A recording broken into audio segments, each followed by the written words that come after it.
ರಾಜ್ಯ ರಾಜಕಾರಣದಲ್ಲಿ ಆಸಕ್ತಿ ಇಟ್ಟುಕೊಂಡವರ ಗಮನ ಇವತ್ತು ಮೈಸೂರು ಕಡೆ ಇತ್ತು. ನೆನ್ನೆ ಹೇಳಿದ್ದೆ, ಬಟ್ ನೆನ್ನೆ ಒಂದು ಫ್ಯಾಕ್ಚುಯಲ್ ಎರರ್ ಆಗಿತ್ತು. ರಾಹುಲ್ ಗಾಂಧಿ ದೆಹಲಿಯಿಂದ ವಿಮಾನದಲ್ಲಿ ಮೈಸೂರಿಗೆ ಬಂದಿಳಿದು ಮೈಸೂರಿನಿಂದ ಬೈ ರೋಡ್ ವಯನಾಡಿಗೆ ಹೋಗ್ತಾರೆ ಅಂತ ಹೇಳಿದ್ದೆ ನಾನು. I am sorry. ಆ್ಯಕ್ಚುಲಿ ಅವರು ಹೋಗೋದಿದ್ದು ತಮಿಳುನಾಡಿಗೆ. ತಮಿಳುನಾಡಿನಲ್ಲಿ ಒಂದು ಶಾಲೆಯ ಆ್ಯನ್ಯುವಲ್ ಡೇಗೆ ಬಂದಿದ್ರು ಅವರು.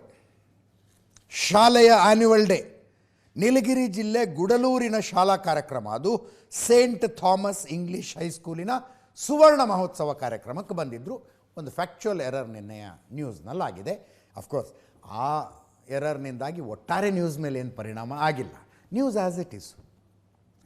ರಾಹುಲ್ ಗಾಂಧಿ ಅವರು ಮೈಸೂರಿಗೆ ಬರ್ತಾರೆ. 2-2:30 ಸುಮಾರಿಗೆ ಅವರು ಫ್ಲೈಟ್ ಬಂದು ಇಳಿಯುತ್ತೆ. ಅಲ್ಲಿ ಅವರ ಭೇಟಿಗೆ ಸಿದ್ದರಾಮಯ್ಯನವರು ಹೋಗ್ತಾ ಇದ್ದಾರೆ ಅಂತ ಮೊದಲಿಗೆ ಸುದ್ದಿ ಬಂತು. ಆಮೇಲೆ DK ಶಿವಕುಮಾರ್ ಅವರು ಹೋಗ್ತಿದ್ದಾರೆ ಅಂತ ಸುದ್ದಿ ಬಂತು. ನಾನೇನೇನೋ ಹೇಳಿಬಿಟ್ಟಿದ್ದೆ. ಏರ್ಪೋರ್ಟಿಗೆ ಬಂದು ಇಳಿತಾರೆ. ಏರ್ಪೋರ್ಟ್ನಲ್ಲಿ VIP ಲಾಂಜ್ ಇರುತ್ತೆ. ಅಲ್ಲಿ ಕೂತ್ಕೊಂಡು ಚರ್ಚೆ ಮಾಡಬಹುದು. ಉಳಿದವ್ರನ್ನೆಲ್ಲ ಹೊರಗೆ ಕಳಿಸಿ ಚರ್ಚೆ ಮಾಡಬಹುದು. ಸಿದ್ದರಾಮಯ್ಯನವರು DK ಶಿವಕುಮಾರ್ನ ಒಟ್ಟೊಟ್ಟಿಗೆ ಕೂಡಿಸ್ಕೊಂಡು ಚರ್ಚೆ ಮಾಡ್ತಾರಾ, ಅದು ಇದು ಎಲ್ಲ ಹೇಳಿದ್ದೆ. ಬೆಳಗ್ಗೆ ರಾಹುಲ್ ಗಾಂಧಿಯವರು ಬಂದಿಳಿದು ತಮಿಳುನಾಡಿನ ಆ ಗುಡಲೂರಿನ ಕಡೆಗೆ ಹೆಲಿಕಾಪ್ಟರ್ ಹತ್ತಿದ್ರು ಅನ್ನೋದರೊಂದಿಗೆ ಅನೇಕರಿಗೆ, ನನ್ನನ್ನು ಸೇರಿದಂತೆ ಅನೇಕರಿಗಿದ್ದಂಥ ಆ ರೀತಿಯ ಬೆಳವಣಿಗೆಗಳ ನಿರೀಕ್ಷೆ ಹೋಗ್ಬಿಡ್ತು. ಯಾಕಂದರೆ ಇದ್ದಿದ್ದೇ 2 ನಿಮಿಷ ಅಲ್ಲಿ. ಎಷ್ಟೊತ್ತು ರೀ ಬರ್ತಾರೆ. ಒಂದು ಸ್ಪೆಷಲ್ ಫ್ಲೈಟ್ ಅದು, ಹೇಳಿ ಕೇಳಿ. ಕಮರ್ಷಿಯಲ್ ಫ್ಲೈಟ್ ಆದರೆ ಎಲ್ಲ ಜನ ಇಳಿಯೋ ತನಕ ಕಾಯಬೇಕು, ಅದು ಇದು ಎಲ್ಲ ಇರುತ್ತೆ. ಸ್ಪೆಷಲ್ ಫ್ಲೈಟ್ ಬಂದು ಇಳೀತು. ಹೆಲಿಕಾಪ್ಟರ್ ರೆಡಿಯಾಗಿ ನಿಂತಿತ್ತು. ವಿಮಾನದಿಂದ ಇರೋದೇ 3-4 ಮೆಟ್ಲು. ಕೆಳಗೆ ಇಳಿದ ತಕ್ಷಣ ಮುಖ್ಯಮಂತ್ರಿಗಳು ನಿಂತಿದ್ದರು, ಉಪಮುಖ್ಯಮಂತ್ರಿಗಳು ನಿಂತಿದ್ದರು. ಬೊಕ್ಕೆ ತಗೊಂಡು ಹೋಗಿದ್ರು. ಇನ್ಯಾರೋ ಮೈಸೂರದ್ದು ಏನೋ ಮುಖ್ಯಮಂತ್ರಿಗಳು ನೋಡಿ ಅಲ್ಲಿ ಮೈಸೂರು ಅರಮನೆಯ ಪ್ರತಿಕೃತಿ ತೆಗೆದುಕೊಂಡು ಹೋಗಿದ್ರು, ಮಾಲೆ ತಗೊಂಡು ಹೋಗಿದ್ರು, ಶಾಲ್ ತಗೊಂಡು ಹೋಗಿದ್ರು. ಅವೆಲ್ಲವನ್ನು ರಾಹುಲ್ ಗಾಂಧಿ ಅವರು ಹಾಕಿಸ್ಕೊಂಡ್ರು, ಸ್ವೀಕರಿಸಿದ್ರು. ಥ್ಯಾಂಕ್ ಯು ಸೋ ಮಚ್, ನಂಗೆ ಲೇಟ್ ಆಗ್ತಾಯಿದೆ, ನಾನು ಲೇಟ್ ಆಗೋದಿಲ್ಲ, ನಾನು ಹೊರಡ್ತೀನಿ ಅಂತೇಳಿ ಹೆಲಿಕಾಪ್ಟರ್ ಹತ್ತಿಬಿಟ್ರು. 2 ನಿಮಿಷ. ಯಾವ ಮಾತುಕತೆಯೂ ಇಲ್ಲ, ಪ್ರತ್ಯೇಕವಾಗಿಯೂ ಇಲ್ಲ, ಸಾಮೂಹಿಕವಾಗಿಯೂ ಇಲ್ಲ. ಅದಾದ ನಂತರ ಮುಖ್ಯಮಂತ್ರಿಗಳ ಮನೆಗೆ ಹೋದರು ರೆಸ್ಟ್ ಮಾಡೋದಕ್ಕೆ. DK ಶಿವಕುಮಾರ್ ಅವರು ಅವರ ಮಾವನ ಮನೆ ಅಂತೆ, ಸಂಬಂಧಿಕರು ಯಾರೋ ಎಲ್ಲ ರಿಲೇಟಿವ್ಸ್ ಎಲ್ಲ ಕೂಡ್ಕೊಂಡಿದ್ರಂತೆ, ಅಲ್ಲಿಗೆ ಹೋದರು. ಹೋಗೋದಕ್ಕಿಂತ ಮುಂಚೆ ಮಜಾ ಆಯಿತು. ಮುಖ್ಯಮಂತ್ರಿಗಳು ಉಪಮುಖ್ಯಮಂತ್ರಿಗಳು ಇಬ್ಬರು ಬಾಡಿ ಲ್ಯಾಂಗ್ವೇಜ್ ನೋಡಿದರೆ ನಾವೊಂದು ದಿಕ್ಕು ನೀವೊಂದು ದಿಕ್ಕು ಅನ್ನೋರಂಗಿದ್ರು ಅವರು. ಹಂಗಿತ್ತು ಬಾಡಿ ಲ್ಯಾಂಗ್ವೇಜ್. ರಾಹುಲ್ ಗಾಂಧಿ ಅವರು ಹೆಲಿಕಾಪ್ಟರ್ ಹತ್ಕೊಂಡು ಹೋದ ಮೇಲೆ ಸಿದ್ದರಾಮಯ್ಯನವರು ಮಾಧ್ಯಮದವ್ರ ಜೊತೆ ಮಾತಾಡೋದಕ್ಕೆ ಬಂದರೆ DK ಶಿವಕುಮಾರ್ ಅವರು ಮಗಳ ಭೇಟಿ ಆಗಬೇಕು ಅಂತೇಳಿ ಹೋಗ್ಬಿಟ್ರು. ಸಿದ್ದರಾಮಯ್ಯನವರು ನಾಯಕತ್ವ ಬದಲಾವಣೆಯ ಪ್ರಶ್ನೆಗಳಿಗೆ ಸ್ವಲ್ಪ ಖಾರವಾಗಿ ಉತ್ತರ ಕೊಟ್ಟರು. ಖಾರವಾಗಿ ಮಾಧ್ಯಮದವ್ರ ಮೇಲೆ ಸಿಟ್ಟು ಮಾಡ್ಕೊಂಡ್ರೆ ಪ್ರಯೋಜನ ಇಲ್ಲ. ಮೊನ್ನೆ BK ಹರಿಪ್ರಸಾದ್ ಬಂದಿದ್ದರು, ಅವ್ರಿಗೂ ಅದನ್ನೇ ಹೇಳಿದೆ ನಾನು. ಅವರು ಮಾಧ್ಯಮದಲ್ಲಿ ಚರ್ಚೆ, ಮಾಧ್ಯಮದ ಸೃಷ್ಟಿ ಅಂದರು. ಜನವರಿ 6, ಜನವರಿ 9 ಯಾವುದರ ಚಾನಲ್ನವರ ಕೊಟ್ಟಿದ್ದರು ಡೇಟು. ರಕ್ತದಲ್ಲಿ ಬರೆದು ಕೊಡ್ತೀನಿ ಜನವರಿ ತಿಂಗಳಲ್ಲಿ ಏನಾಗುತ್ತೆ ನೋಡಿ, ಯಾವುದರ ಚಾನಲ್ನವರ ಹೇಳಿದರು. ಆಯ್ತಲ್ಲ, ದೇವರಾಜ ಅರಸು ರೆಕಾರ್ಡ್ ಬ್ರೇಕು. ಇನ್ನು ಸಿದ್ದರಾಮಯ್ಯನವರು ಹೊಸಬರಿಗೆ ಜಾಗ ಮಾಡಿ ಕೊಡಬೇಕು. ಅಜಿತ್ ಹನುಮಕ್ನವ್ರು ಹೇಳಿದ್ದ ಅದನ್ನು. ಅವರು MLAಗಳು ಮಾತಾಡ್ತಿರೋದಕ್ಕೆ ಸುದ್ದಿ ಆಗ್ತಿರೋದು. ಸಿದ್ದರಾಮಯ್ಯನವ್ರ ಪರವಾಗಿ ಮಾತಾಡೋರೇನು ಅಧಿಕಾರ ಬದಲಾವಣೆ ಸಾಧ್ಯವೇ ಇಲ್ಲ ಅಂತಾರ. ಅವರು ಹಂಗೆ ಜನವರಿ ತನಕ ಏನಾಗೋದಿಲ್ಲ, ಮಾರ್ಚ್ ತನಕ ಏನಾಗೋದಿಲ್ಲ, ಸಂಕ್ರಾಂತಿ ತನಕ ಏನಾಗೋದಿಲ್ಲ, ಅದಾದಮೇಲೆ ಏನಾಗುತ್ತೆ ಅಂತ ಜನರಿಗೆ ಪ್ರಶ್ನೆ ಬರುತ್ತೆ ತಾನೇ. ಅದನ್ನು ಸ್ಪಷ್ಟವಾಗಿ ಸಿದ್ದರಾಮಯ್ಯನವರು ಹೇಳ್ತಾರೆ, ಇಲ್ಲ ಹೈಕಮಾಂಡ್, ನಾನೇ ಮುಖ್ಯಮಂತ್ರಿಯಾಗಿ ಮುಂದುವರಿತೀನಿ, ಆದರೆ ಹೈಕಮಾಂಡ್ ಹೇಳ್ದಂಗೆ ಕೇಳ್ತೀವಿ ಅಂತ ಅವರು ಹೇಳ್ತಾರೆ. ನಡೀತಾ ಇದೆ. ಆ ಪ್ರಶ್ನೆ ಬಂದಾಗ ಯಾವ ಗೊಂದಲನೂ ಇಲ್ಲ. ನಾನು DK ಶಿವಕುಮಾರ್ ಅವರು ಸೇಮ್ ಪೇಜಲ್ಲಿದ್ದೀವಿ. ಯಾರ್ಯಾರೋ MLAಗಳು ಹೇಳಿದ್ದಕ್ಕೆಲ್ಲ ತಲೆ ಕೆಡಿಸ್ಕೊಳಕ್ಕೆ ಹೋಗಬೇಡಿ ಅಂದರು. ಯಾರ್ಯಾರೋ MLAಗಳು ಅಂದರೆ ನಿಮ್ಮ MLAಗಳೇ ಹೇಳ್ತಿರೋದು. ಕೇಳಿಸ್ಕೊಳ್ಳಿ, ಸಿದ್ದರಾಮಯ್ಯನವರು ಹೇಳಿದ್ದು. Rahul Gandhi, why you met Rahul Gandhi, sir? Any political discussion? No discussion has been taken place today. Even in the evening also, no discussion will be taken place. He is coming and going. ಎಲ್ಲ ಗೊಂದಲ ನಡೆದ ನಂತರ ಬಹಳ ದಿನ ನಂತರ ರಾಹುಲ್ ಗಾಂಧಿ ಭೇಟಿ ಮಾಡಿದ್ರಲ್ಲ, ಹಾಗಾಗಿ ಏನು ಮಾತಾಡ್ತಾರೆ? ಗೊಂದಲ ಏನಿದೆ? ಯಾರು ನಾನು ಮಾತಾಡಬೇಕು, DK ಶಿವಕುಮಾರ್ ಮಾತಾಡಬೇಕು. ನಮಗೆ ಕನೆ ಗೊತ್ತಾಗೋದು, ನಾವು ಮಾತಾಡಿದೀವ. ಅಲ್ಟಿಮೇಟ್ಲಿ ಹೈಕಮಾಂಡ್ನವ್ರು ಏನು ತೀರ್ಮಾನ ಮಾಡ್ತಾರೆ ಅದ್ರ ಪ್ರಕಾರ ನಡ್ತಾರೆ. MLAಗಳು ಪಾಪ ಅವ್ರಿಗೆ ಗೊತ್ತಿರಲ್ಲ. ಹೈಕಮಾಂಡ್ ಅವ್ರು ಹೇಳಿದಾರೆ, ಅವ್ರಿಗೆ ಹೇಳಿಲ್ಲ. ಹೈಕಮಾಂಡ್ ಅವ್ರು ಏನು ಹೇಳ್ತಾರೆ ಅದ್ರ ಮೇಲೆ ಇವಾಗ ಬಗೆಹರಿಸ್ಕೋಬೇಕು ಅಂತ ಹೇಳಿದಾರೆ. ನಾವು ಅವರು ಮಾತಾಡಿದೀವಲ್ಲ, ಅವ್ರ ಮನೆಗೆ ಬ್ರೇಕ್ಫಾಸ್ಟ್ ಹೋಗಿದ್ದೆ, ನಮ್ಮ ಮನೆಗೆ ಅವ್ರು ಬ್ರೇಕ್ಫಾಸ್ಟ್ ಬಂದಿದ್ರು, ಮಾತಾಡಿದ್ದೀವಿ. ಡೆಲ್ಲಿಗೆ ಹೋಗ್ತಿದ್ದೀರಾ ಸರ್ ಮತ್ತೆ ಇಬ್ರು ಮಾತಾಡಿರೋದು ಏನಪ್ಪಾ ಅಂತಂದ್ರೆ ಹೈಕಮಾಂಡ್ ಅವ್ರು ಏನ್ ಹೇಳ್ತಾರೆ ಅದ್ರ ಪ್ರಕಾರ ನಡ್ಕೋಬೇಕು ಅಂತ ಹೇಳಿ ಸರ್. ಹಂಗಾದ್ರೆ ಡೆಲ್ಲಿಗೆ ಹೋಗ್ತಾ ಇದ್ರೆ ಸಂಪುಟ ಪುನರಚನೆ ವಿಚಾರ ಡೆಲ್ಲಿಗೆ ಹೋಗ್ತಾ ಇದೆ. Budget mostly month of March first week ಆಗ್ಬೋದು ಅಥವಾ ಅದಕ್ಕಿಂತ ಮುಂಚಿತ ಫಸ್ಟ್ ವೀಕ್ ಆಗುತ್ತೆ. ಈಗ ಸಾಧನ ಸಮಾವೇಶ ಏನಾದ್ರು 1000 ದಿನಗಳ ಸಾಧನ ಸಮಾವೇಶ ಅದು ಹಾವೇರಿಯಲ್ಲಿ ಮಾಡಬೇಕು ಅಂತ ಯೋಚನೆ ಮಾಡ್ತಾ ಇದ್ದೀವಿ. ಓಕೆ. ಇನ್ನೂ ಅಂತಿಮವಾಗಿ ತೀರ್ಮಾನ ಮಾಡಿಲ್ಲ. After budget or before budget? February 13ನೇ ತಾರೀಕು ಮಾಡ್ತಾ ಇದ್ದೀವಿ. ಓಕೆ. ಇಷ್ಟು ಮಾತಾಡಿ ಸಿದ್ದರಾಮಯ್ಯನವ್ರು ಮನೆಗೆ ಹೋದರು. ಡಿ ಕೆ ಶಿವಕುಮಾರ್ ಅವರು ಮಾವನ ಮನೆಗೆ ಹೋದರು. 5:30 ಬಂದರು ಮತ್ತೆ ವಾಪಸ್ ಮೈಸೂರು ಏರ್ಪೋರ್ಟಿಗೆ. ಹೆಲಿಕಾಪ್ಟರ್ ಹತ್ಕೊಂಡು ತಮಿಳುನಾಡಿನ ಗುಡಲೂರಿಗೆ ಹೋಗಿದ್ದ ರಾಹುಲ್ ಗಾಂಧಿಯವರು ವಾಪಸ್ ಅದೇ ಹೆಲಿಕಾಪ್ಟರಲ್ಲಿ ಮೈಸೂರು ಏರ್ಪೋರ್ಟಿಗೆ ಬಂದು ಇಳಿದು ಮತ್ತೆ ಅದೇ ಯಾವ ಸ್ಪೆಷಲ್ ಫ್ಲೈಟ್ನಲ್ಲಿ ಬಂದಿದ್ರು ಅದೇ ಸ್ಪೆಷಲ್ ಫ್ಲೈಟ್ನಲ್ಲಿ ಡೆಲ್ಲಿಗೆ ಹೋಗ್ಬೇಕಲ್ಲ. ಆವಾಗ ಏರ್ಪೋರ್ಟ್ನಲ್ಲಿ ನಿಂತ್ಕೊಂಡ್ರು ರಾಹುಲ್ ಗಾಂಧಿ. ಹೆಲಿಕಾಪ್ಟರಲ್ಲಿ ಬಂದು ಇಳಿದ್ರು. ಆ ದೃಶ್ಯಗಳನ್ನು ನೋಡ್ತಾ ಇದ್ದೀರಿ. ಯಾವ VIP ಲಾಂಜ್ಗೂ ಹೋಗಿ ಕೂತ್ಕೊಳ್ಳಿಲ್ಲ, ಏನೂ ಇಲ್ಲ. ವಿಮಾನ ಇಳಿದ ನಂತರ ಹೆಲಿಕಾಪ್ಟರ್ ಇಳಿದ ನಂತರ ವಿಮಾನ ಹತ್ತುವುದಕ್ಕಿಂತ ಮೊದಲು ಈ ಹೆಲಿಕಾಪ್ಟರು ವಿಮಾನದ ಮಧ್ಯದ ಖಾಲಿ ಜಾಗದ ಟಾರ್ಮ್ಯಾಕ್ ಇರುತ್ತಲ್ಲ ಅದರಲ್ಲಿ ನಿಂತ್ಕೊಂಡು ಮಾತಾಡೋದು. ಮೊದಲು ಇಬ್ಬರು ನಿಂತ್ಕೊಂಡು ಮಾತಾಡೋದು. ಅದಾದ ನಂತರ ಸಿದ್ದರಾಮಯ್ಯನವ್ರ ಜೊತೆಗೆ ಸ್ವಲ್ಪ ಹೊತ್ತು, ಡಿ ಕೆ ಶಿವಕುಮಾರ್ ಅವರ ಜೊತೆಗೆ ಸ್ವಲ್ಪ ಹೊತ್ತು ರಾಹುಲ್ ಗಾಂಧಿ ಅವರು ಮಾತಾಡಿದ್ದು. ನೋಡ್ರಿ, 3 ಜನರ ಮಧ್ಯದಲ್ಲಿ ಚರ್ಚೆ ಆಗಿದೆ. ಇಲ್ಲಿ ಹಿಂಗೆ ಆಯಿತು ಅಂತ ಒಂದು ಸಿದ್ದರಾಮಯ್ಯನವರಾರು ಹೇಳಬೇಕು, ಡಿ ಕೆ ಶಿವಕುಮಾರ್ ಅವರಾರು ಹೇಳಬೇಕು, ಇಲ್ಲ ರಾಹುಲ್ ಗಾಂಧಿ ಅವರು ಹೇಳಬೇಕು. ಆದರೆ ಸುದ್ದಿಗಳು ಬರ್ತಾವೆ ಹೊರಗೆ. ಏನಾಯಿತು ಅಂತ ಡಿ ಕೆ ಶಿವಕುಮಾರ್ ಅವರು ಬಂದು ತಮ್ಮ ಜೊತೆಗಿದ್ದವ್ರಿಗೆ ಹೇಳ್ತಾರೆ, ಸಿದ್ದರಾಮಯ್ಯನವ್ರು ಬಂದು ತಮ್ಮ ಜೊತೆಗಿದ್ದವ್ರಿಗೆ ಹೇಳ್ತಾರೆ, ರಾಹುಲ್ ಗಾಂಧಿಯವರು ದಿಲ್ಲಿಗೆ ಹೋದ್ಮೇಲೆ ತಮ್ಮ ಜೊತೆಗಿದ್ದವ್ರಿಗೆ ಹೇಳ್ಬೋದಪ್ಪ. ಬಟ್ ನಮ್ಮ ಕನೆಕ್ಷನ್ ಎಲ್ಲಿರುತ್ತೆ ಅನ್ನೋದು ಇಂಪಾರ್ಟೆಂಟು. ಬಟ್ ಇಲ್ಲಿ ನೋಡಿ, ರಾಹುಲ್ ಗಾಂಧಿಯವರು ಅದೃಶ್ಯಗಳಲ್ಲಿ ಸ್ಪಷ್ಟವಾಗಿ ಕಾಣುತ್ತೆ ನೋಡಿ. ಸಿದ್ದರಾಮಯ್ಯನವರು ಡಿ ಕೆ ಶಿವಕುಮಾರ್ ಇಬ್ಬರ ಜೊತೆಗೆ ಮಾತಾಡ್ತಿರ್ತಾರೆ, ಇಬ್ಬರ ಜೊತೆಗೆ ಒಟ್ಟೊಟ್ಟಿಗೆ ಮಾತಾಡ್ತಿರ್ತಾರೆ. ಅದಾದ ಮೇಲೆ ಡಿ ಕೆ ಶಿವಕುಮಾರನ್ನ ಸೈಡಿಗೆ ಬಿಟ್ಟು ಸಿದ್ದರಾಮಯ್ಯನವರು ರಾಹುಲ್ ಗಾಂಧಿಯವರು ಸ್ವಲ್ಪ ದೂರ ಹೋಗ್ತಾರೆ. ನಾವು ಮಾತಾಡೋದು ಅವ್ರಿಗೆ ಕೇಳಿಸೋದು ಬೇಡ ಅಂತ. ಅಲ್ಲಿಂದ ವಾಪಸ್ ಬಂದಮೇಲೆ ಸಿದ್ದರಾಮಯ್ಯನವರು ಹೋಗ್ಬಿಟ್ರು. ರಾಹುಲ್ ಗಾಂಧಿಯವರು ಡಿ ಕೆ ಶಿವಕುಮಾರ್ ಪ್ರತ್ಯೇಕವಾಗಿ ಮಾತಾಡಿದ್ರು. ರಾಹುಲ್ ಗಾಂಧಿ ಡಿ ಕೆ ಶಿವಕುಮಾರ್ ಅವರು ಪ್ರತ್ಯೇಕವಾಗಿ ಮಾತಾಡಿದ್ರು. ಏನು ಚರ್ಚೆ ಆಯಿತು ಅಂಥದ್ದು ನಾನು ಆಗಲೇ ಹೇಳಿದೆ ನಿಮಗೆ. ಸುದ್ದಿಗಳು ಹೆಂಗೆ ಬರ್ತವೆ ಅನ್ನೋದನ್ನು ರಹಸ್ಯ ಬಿಟ್ಟು ಕೊಟ್ಟಂಗೆ, ಅದಷ್ಟೇ. ಬಂದು ಹೇಳ್ಕೋಬೇಕಲ್ಲ ಇವರು. ಸಿದ್ದರಾಮಯ್ಯನವರು ಕ್ಯಾಬಿನೆಟ್ ಒಂದು ರೀಶಫಲ್ ಮಾಡಿಬಿಡೋಣವಾ ಅಂದ್ರಂತೆ. ರಾಹುಲ್ ಗಾಂಧಿಯವರು let's wait for some time, you come to Delhi, we will discuss ಅಂದ್ರಂತೆ. ಡಿ ಕೆ ಶಿವಕುಮಾರ್ ಅವರು I have been trying to reach you ಅಂದ್ರಂತೆ. ಈ ನವೆಂಬರ್ನಲ್ಲಿ 2.5 ವರ್ಷ ಸರ್ಕಾರ ಏನು ಪೂರೈಸ್ತಲ್ಲ, ಅದಾದ ನಂತರ ಡಿ ಕೆ ಶಿವಕುಮಾರ್ ಅವರು ರಾಹುಲ್ ಗಾಂಧಿ ಅವ್ರನ್ನ ಭೇಟಿಯಾಗೋ ಪ್ರಯತ್ನ ನಡೆಸಿದ್ರು. ಮಾತಾಡೋದಕ್ಕೆ ಅಂತ ಸಿಕ್ಕಿದ್ದು, 1 to 1 ಮಾತಾಡೋದಕ್ಕೆ ಅಂತ ಸಿಕ್ಕಿದ್ದು ಈಗಲೇ ಸಿಕ್ಕಿತ್ತು. I been trying to reach you, we have to have a meeting ಅಂದ್ರಂತೆ. Definitely very soon we will inform you the date ಅಂದ್ರಂತೆ ರಾಹುಲ್ ಗಾಂಧಿ ಅವರು. Definitely very soon we will inform you the date, ಡೆಲ್ಲಿಲೇ meet ಮಾಡಿ ಮಾತಾಡೋಣ ಅಂದ್ರಂತೆ. ಇದು ಇಲ್ಲಿ ಆಗಿರುವ ಮಾತುಕತೆ. ಅದನ್ನು ಹೊರತುಪಡಿಸಿ ನನಗೆ 2.5 ವರ್ಷದ ಮಾತು ಕೊಟ್ಟಿದ್ರಿ, ಯಾವಾಗ ಬಿಟ್ಟು ಕೊಡ್ತೀರಿ ಅಂಥವೆಲ್ಲ ಚರ್ಚೆ ಇಲ್ಲ, ಆಗೋದಿಲ್ಲ. ಹಿಂಗಾಗೋದಿಲ್ಲ ಅವು.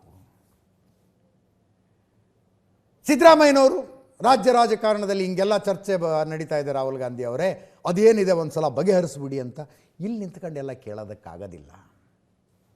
ಸ್ಥಳ ಮತ್ತು ಸಮಯ ಎರಡೂ ಆ ರೀತಿಯ ಚರ್ಚೆಗಳಿಗೆ ಸೂಕ್ತವಾದದ್ದಲ್ಲ.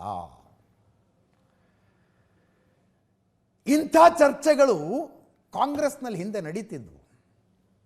ರಾಜೀವ್ ಗಾಂಧಿ ಅವರು ವೀರೇಂದ್ರ ಪಾಟೀಲ್ರನ್ನು ನೋಡೋದಕ್ಕೆ ಬಂದಾಗ ವೀರೇಂದ್ರ ಪಾಟೀಲ್ರ ಅಳಿಯ ರಾಜೀವ್ ಗಾಂಧಿ ಅವರಿಗೆ ಅವಕಾಶ ಮಾಡಿಕೊಡಲಿಲ್ಲ. ಒಳಗಡೆ ವೀರೇಂದ್ರ ಪಾಟೀಲ್ರು ಅನಾರೋಗ್ಯಗೊಂಡು ಮಲ್ಕೊಂಡಿದ್ದರು.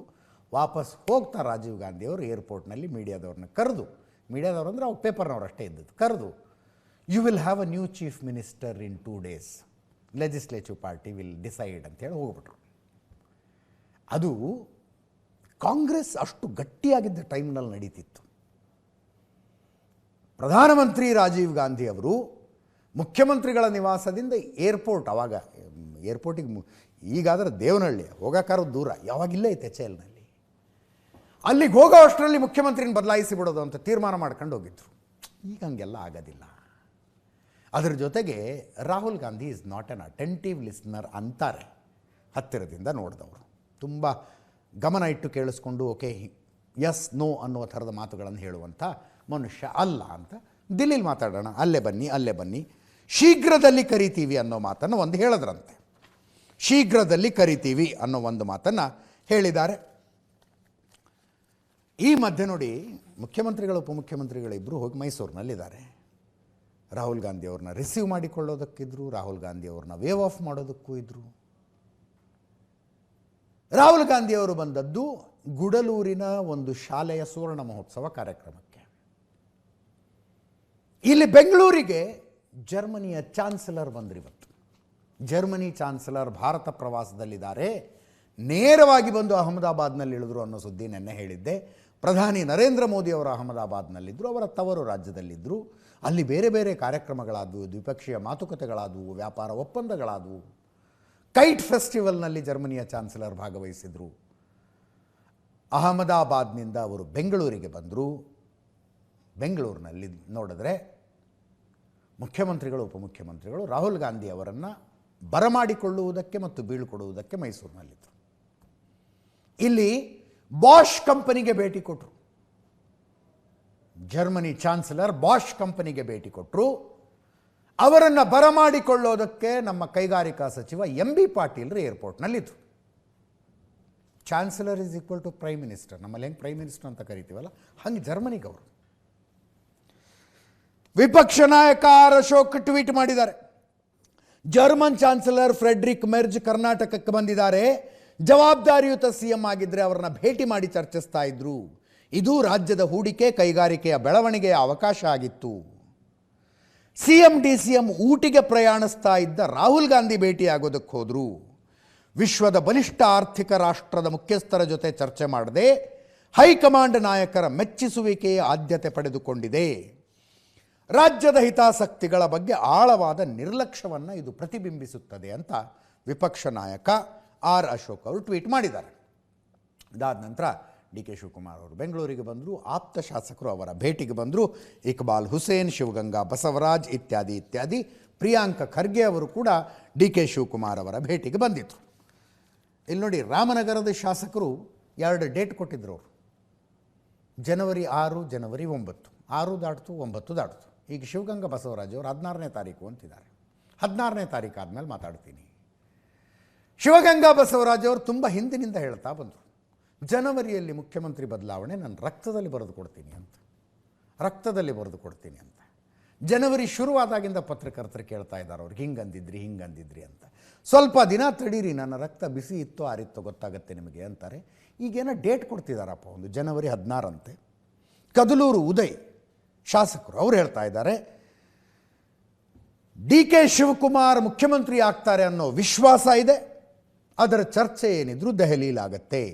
ಸಿದ್ದರಾಮಯ್ಯನವರಿಗೆ ಸ್ಥಾನ ಬಿಟ್ಟು ಕೊಡಿ ಅಂತ ಹೇಳ್ತಾ ಇಲ್ಲ, DK ಶಿವಕುಮಾರ್ಗೆ ಅವಕಾಶ ಬೇಕು ಅಂತ ಹೇಳ್ತಾ ಇದ್ದೀವಿ ನಾವು ಅಂದರು. ಕೇಳಿಸ್ಕೊಳ್ಳಿ. ಟೈಮ್ ಕೊಡ್ರಿ, 2 ದಿನ ಯಾವ ಸೈಲೆಂಟ್ ಇಲ್ಲ. 16ನೇ ತಾರೀಕು ಮಾತಾಡೋಣ. ಈ 2-3 ದಿನಕ್ಕೆ ಏನು ಬದಲಾವಣೆ ಆಗಲ್ಲ.